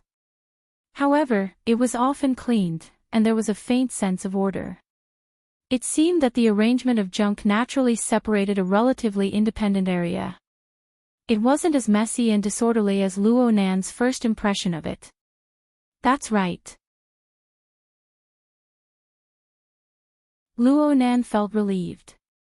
Gym Master Xiao was an old-school figure, so there was no need for him to make his own residence this messy. Luo Nan's interest was piqued after he understood the situation inside. He wanted to figure out how the functional areas represented by the orderly furnishings within the chaos were divided. There are books placed all around. Yes, there are pillows as well. That should be the study. There's a praying mat, and it's quite close to the center. Could it be the bedroom? That side is full of furnishings. They look quite old. Is it a collection, or is it a storeroom? Luo Nan pondered over the furnishings one by one, finding them quite delightful. Luo Nan's gaze roamed all the way, and he made a full circle before he suddenly stopped.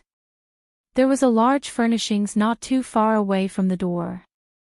It was an enormous round ball that took an adult to wrap their arms around. It was nearly half the height of a person when placed on the ground. As for the material, it looked like metal. It looked very heavy, and there was nothing else in the surroundings. It looked very abrupt. Luo Nan couldn't think of a use for it, so he simply walked over to take a closer look. Luo Nan got closer, and he felt a slight chill hit him in the face. It was icy cold to the touch. It was definitely made of metal. Was it hollow or solid? If it was the latter, the wooden floorboards might not be able to support it. Luo Nan looked below the metal ball. It turned out that there was a large bowl-like tray. The metal ball rested in the tray, and it looked quite stable. Luo Nan reached out his hand to push it, but it didn't move. He increased his strength, and this time it was too much. The metal ball was greatly dislocated in the tray, and it emitted a grinding sound. The sound was exceptionally clear in the empty and quiet room. Luo Nan was shocked, and he hastily stopped his hand. He didn't know what the structure of the connection was, but he only used a bit of strength, and the metal ball began to roll slightly in the tray. It shook the floor below to the point of trembling. The spinning metal ball rubbed against Luo Nan's fingertips. Luo Nan could feel that there were uneven traces on the surface of the ball. It seemed to be broken lines, and it was even colored. How could he not see a blurry pattern when the ball spun a bit?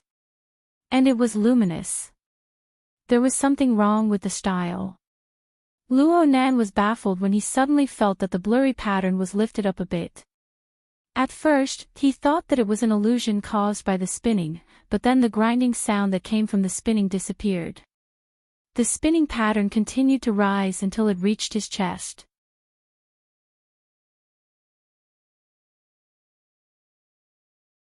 Chapter 272. Luo Nan was suddenly enlightened when he saw this. So it was maglev. In today's world, superconducting technology was greatly developed. Similar objects were not rare. The heavy metal ball hung in midair, still spinning. Luo Nan fiddled with it a bit, and its speed increased slightly. The colorful lines on its surface pieced together to form a clearer diagram. Though Luo Nan was still unable to see what it was rather childlike. This colorful toy was a bit like the floating top Mo Peng had collected when he was young, but it was much larger. Perhaps this was a prop for children to use in class.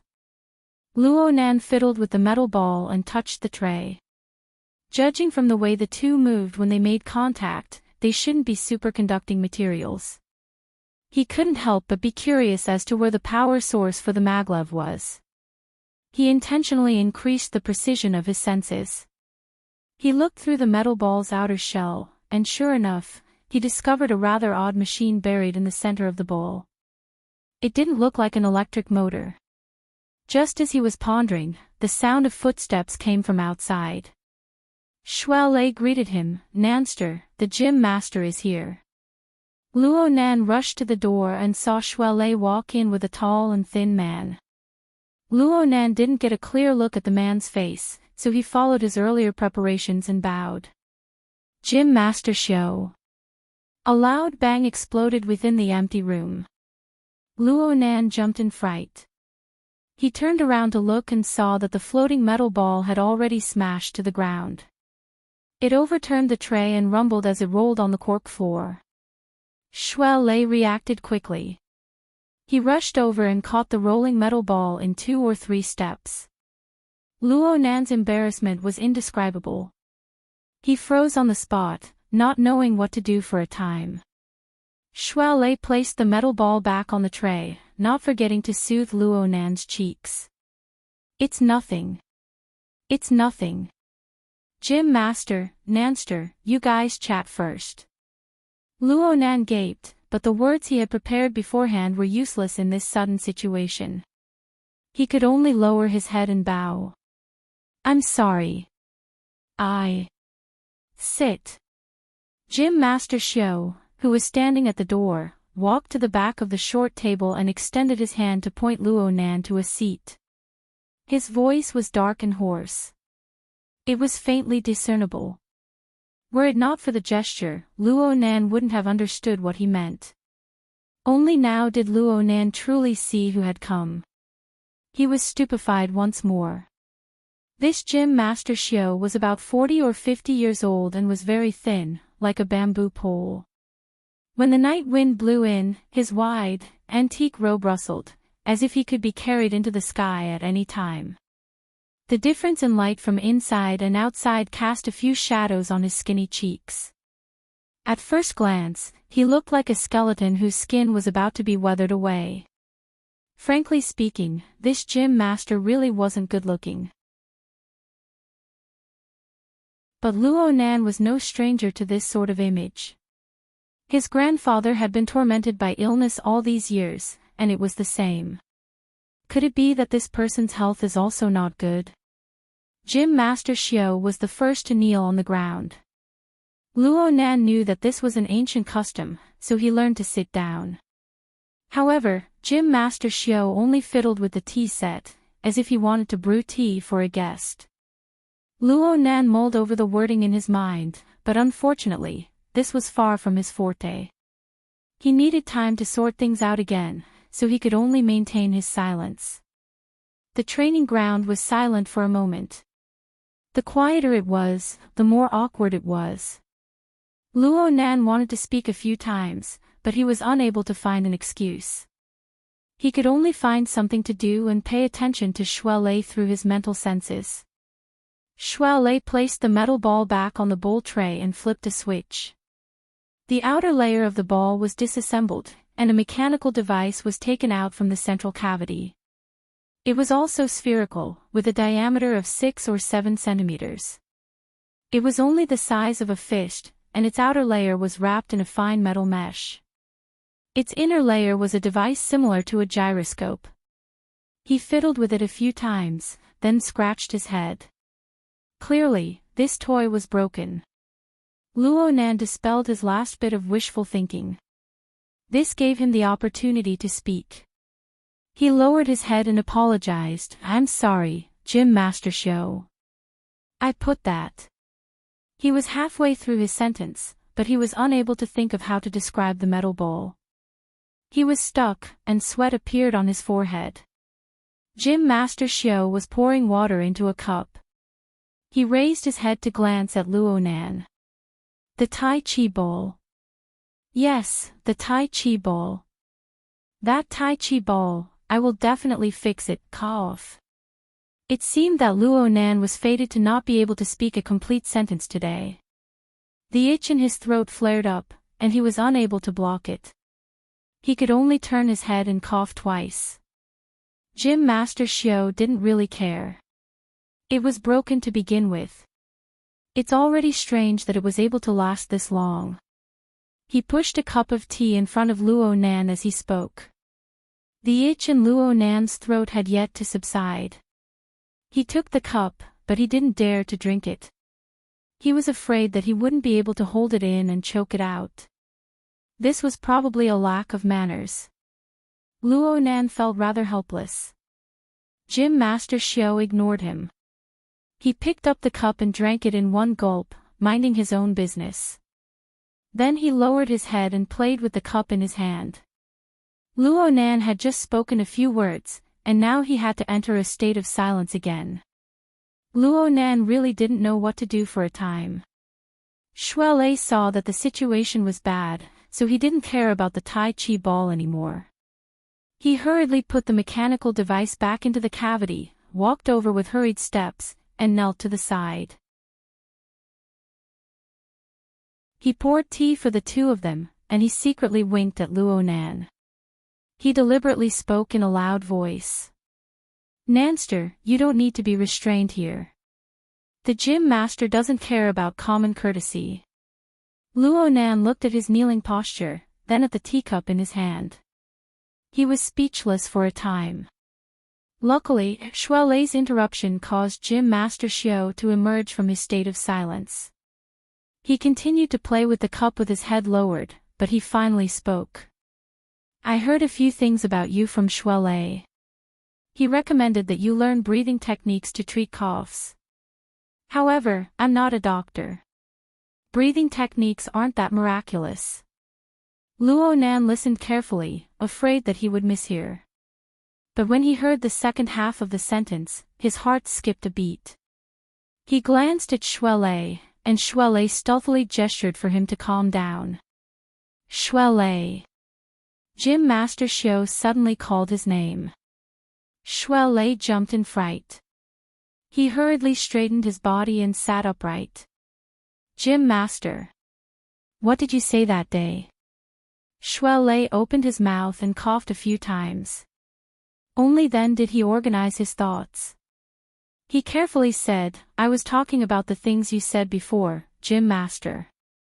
You can inspect the internal organs, move the 100 meridians, and take in the soul through breathing." Shuelei didn't mention the more mysterious things like, observe the heaven and earth, know yin and yang, and know the secrets of the gods, but the meaning was certainly conveyed. Gym Master Xiao didn't say a word for another 5 or 6 seconds. He just let the cup rotate between his withered and bony fingers. Just when Luo Nan thought that Gym Master Xiao was angry, Gym Master Xiao slowly raised his head. His sunken eyes faced Luo Nan. "I will speak empty words when I teach. I will give the youngsters a deep impression. I will let them remember a few words.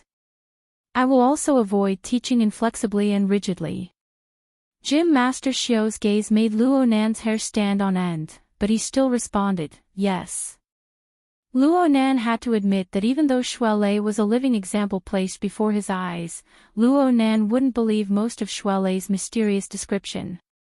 He really didn't expect that he would be able to cure a serious illness by learning breathing techniques. He mainly wanted to avoid offending Shuelei. He also wanted to make his life more convenient in the future. Gym Master Xiu's words were more realistic. Luo Nan could naturally accept it. A few seconds of silence passed before Gym Master Xiu spoke once more. No matter what kind of technique it is, you must start from the real thing. Time and volume are the correct path. Your body isn't suited for volume. Then what about time? Ha! Luo Nan didn't understand for a time.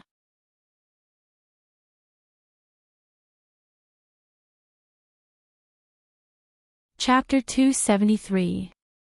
Luo Nan understood what he meant, but his train of thought was unable to turn back.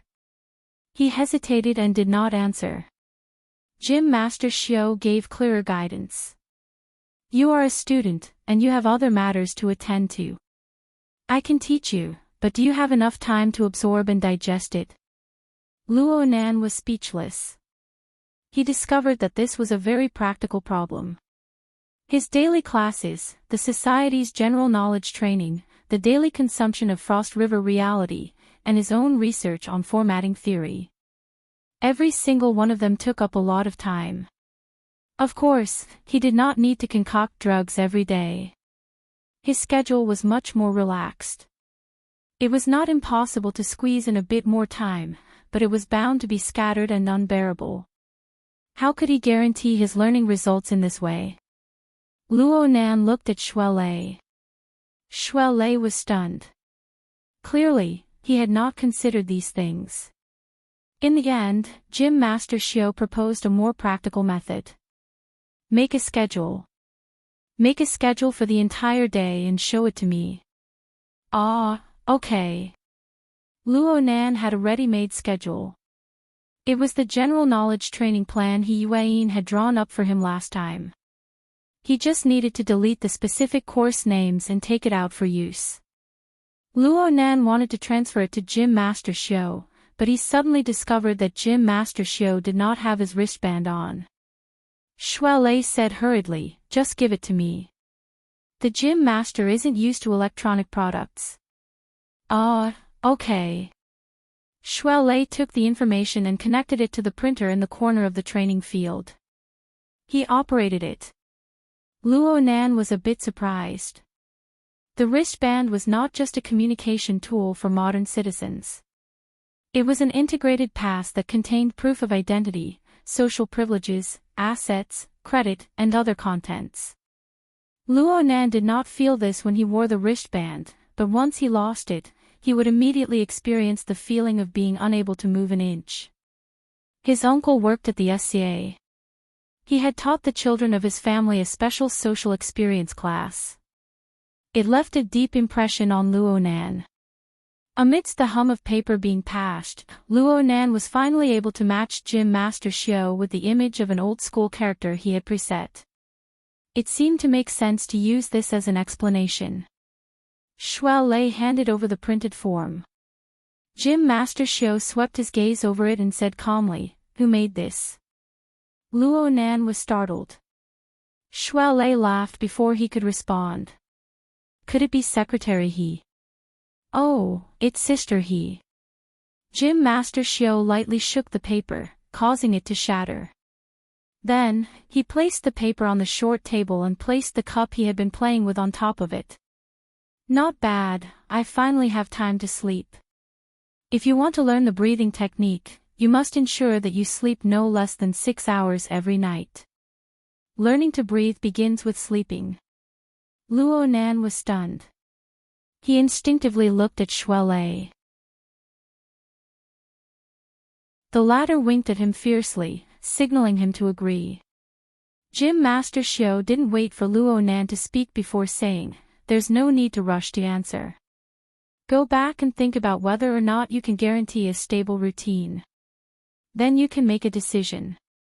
With that, Gym Master Xiu raised his hand, indicating that he could leave. That's it. Is this dojo master easy to talk to or not easy to talk to? Luo Nan felt a bit uncomfortable. His brain was a bit numb, so he let Shuelei lead him to salute Gym Master Xiu, bid him farewell, and leave. The two continued to follow the walkway back. On the way, Luo Nan was still pondering, learning to sleep. You learn to breathe in your sleep. Shuai Lei corrected his misconception. The sleeping immortal technique, the nose-locking technique, and the sleeping dragon hibernating technique have existed since ancient times. Gym Master Xiao chose this point to cut in. He must have taught you in accordance with your current situation. Luo Nan grunted. He wasn't doubting Shuai Lei. The world was vast. There were all sorts of strange things, especially within the scope of supernatural powers. Just from what Luo Nan knew, Mr. Bai's dream technique was closely related to sleep. There was also Rui Wen. She had already slept for over half a month. Luo Nan was certain that she used sleep to adjust her state. Gym Master Xiao had said something extremely well. No matter what kind of technique it was, one must start from the real thing. Only when one truly learned it would one know if it was useful or not, and how effective it would be. Shuai Lei still possessed this level of patience. Luo Nan's brain finally sprang to life, but he remembered something else. Oh right, the Tai Chi ball. Luo Nan still didn't know what a Tai Chi ball was, but he had broken someone else's equipment. It was clear as day. He needed to give Shuai Lei an explanation. Shuai Lei couldn't help but scratch his head when he heard the words Tai Chi ball. That thing really is broken. Forget it. Don't worry about it. Concentrate on organizing your routine. Work hard when you get back.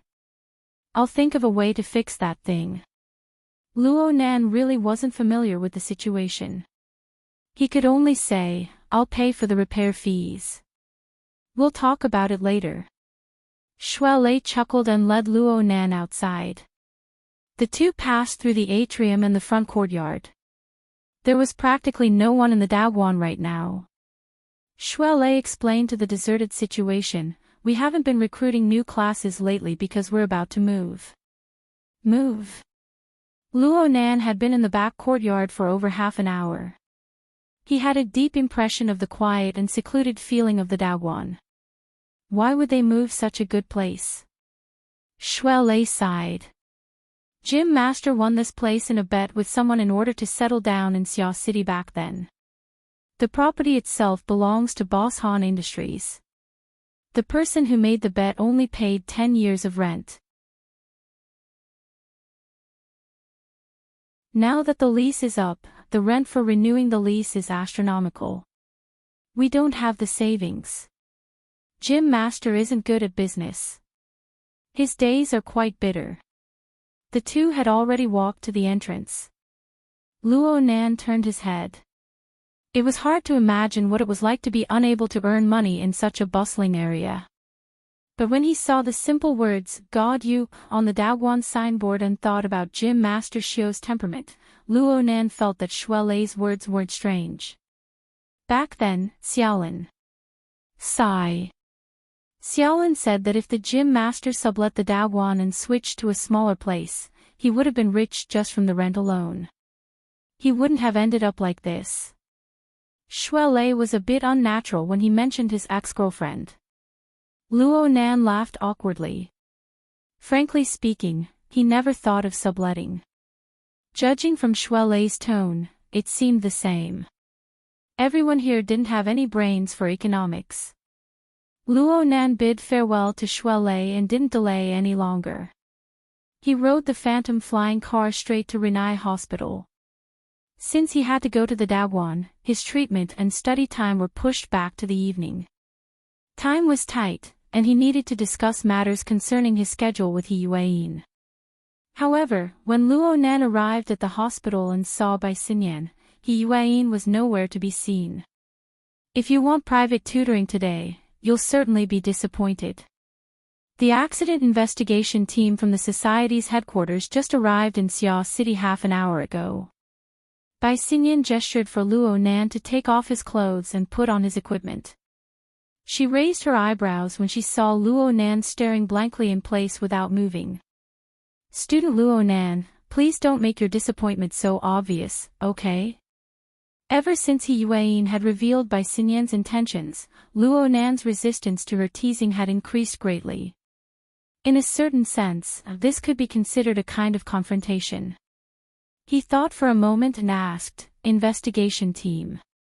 What does she mean by adding the accident?" Bai Xinyan placed a hand on his shoulder. "Gym Master Xiao, what did he say to you?" You're tuning into the LoveLore Library YouTube channel. We're so grateful for your support, and don't forget to subscribe to join us on this incredible journey through captivating stories. Your generosity through donations truly makes a world of difference, as it's the primary source of revenue that allows me to expand and enhance this channel for you. Thank you from the bottom of my heart for being a part of this adventure.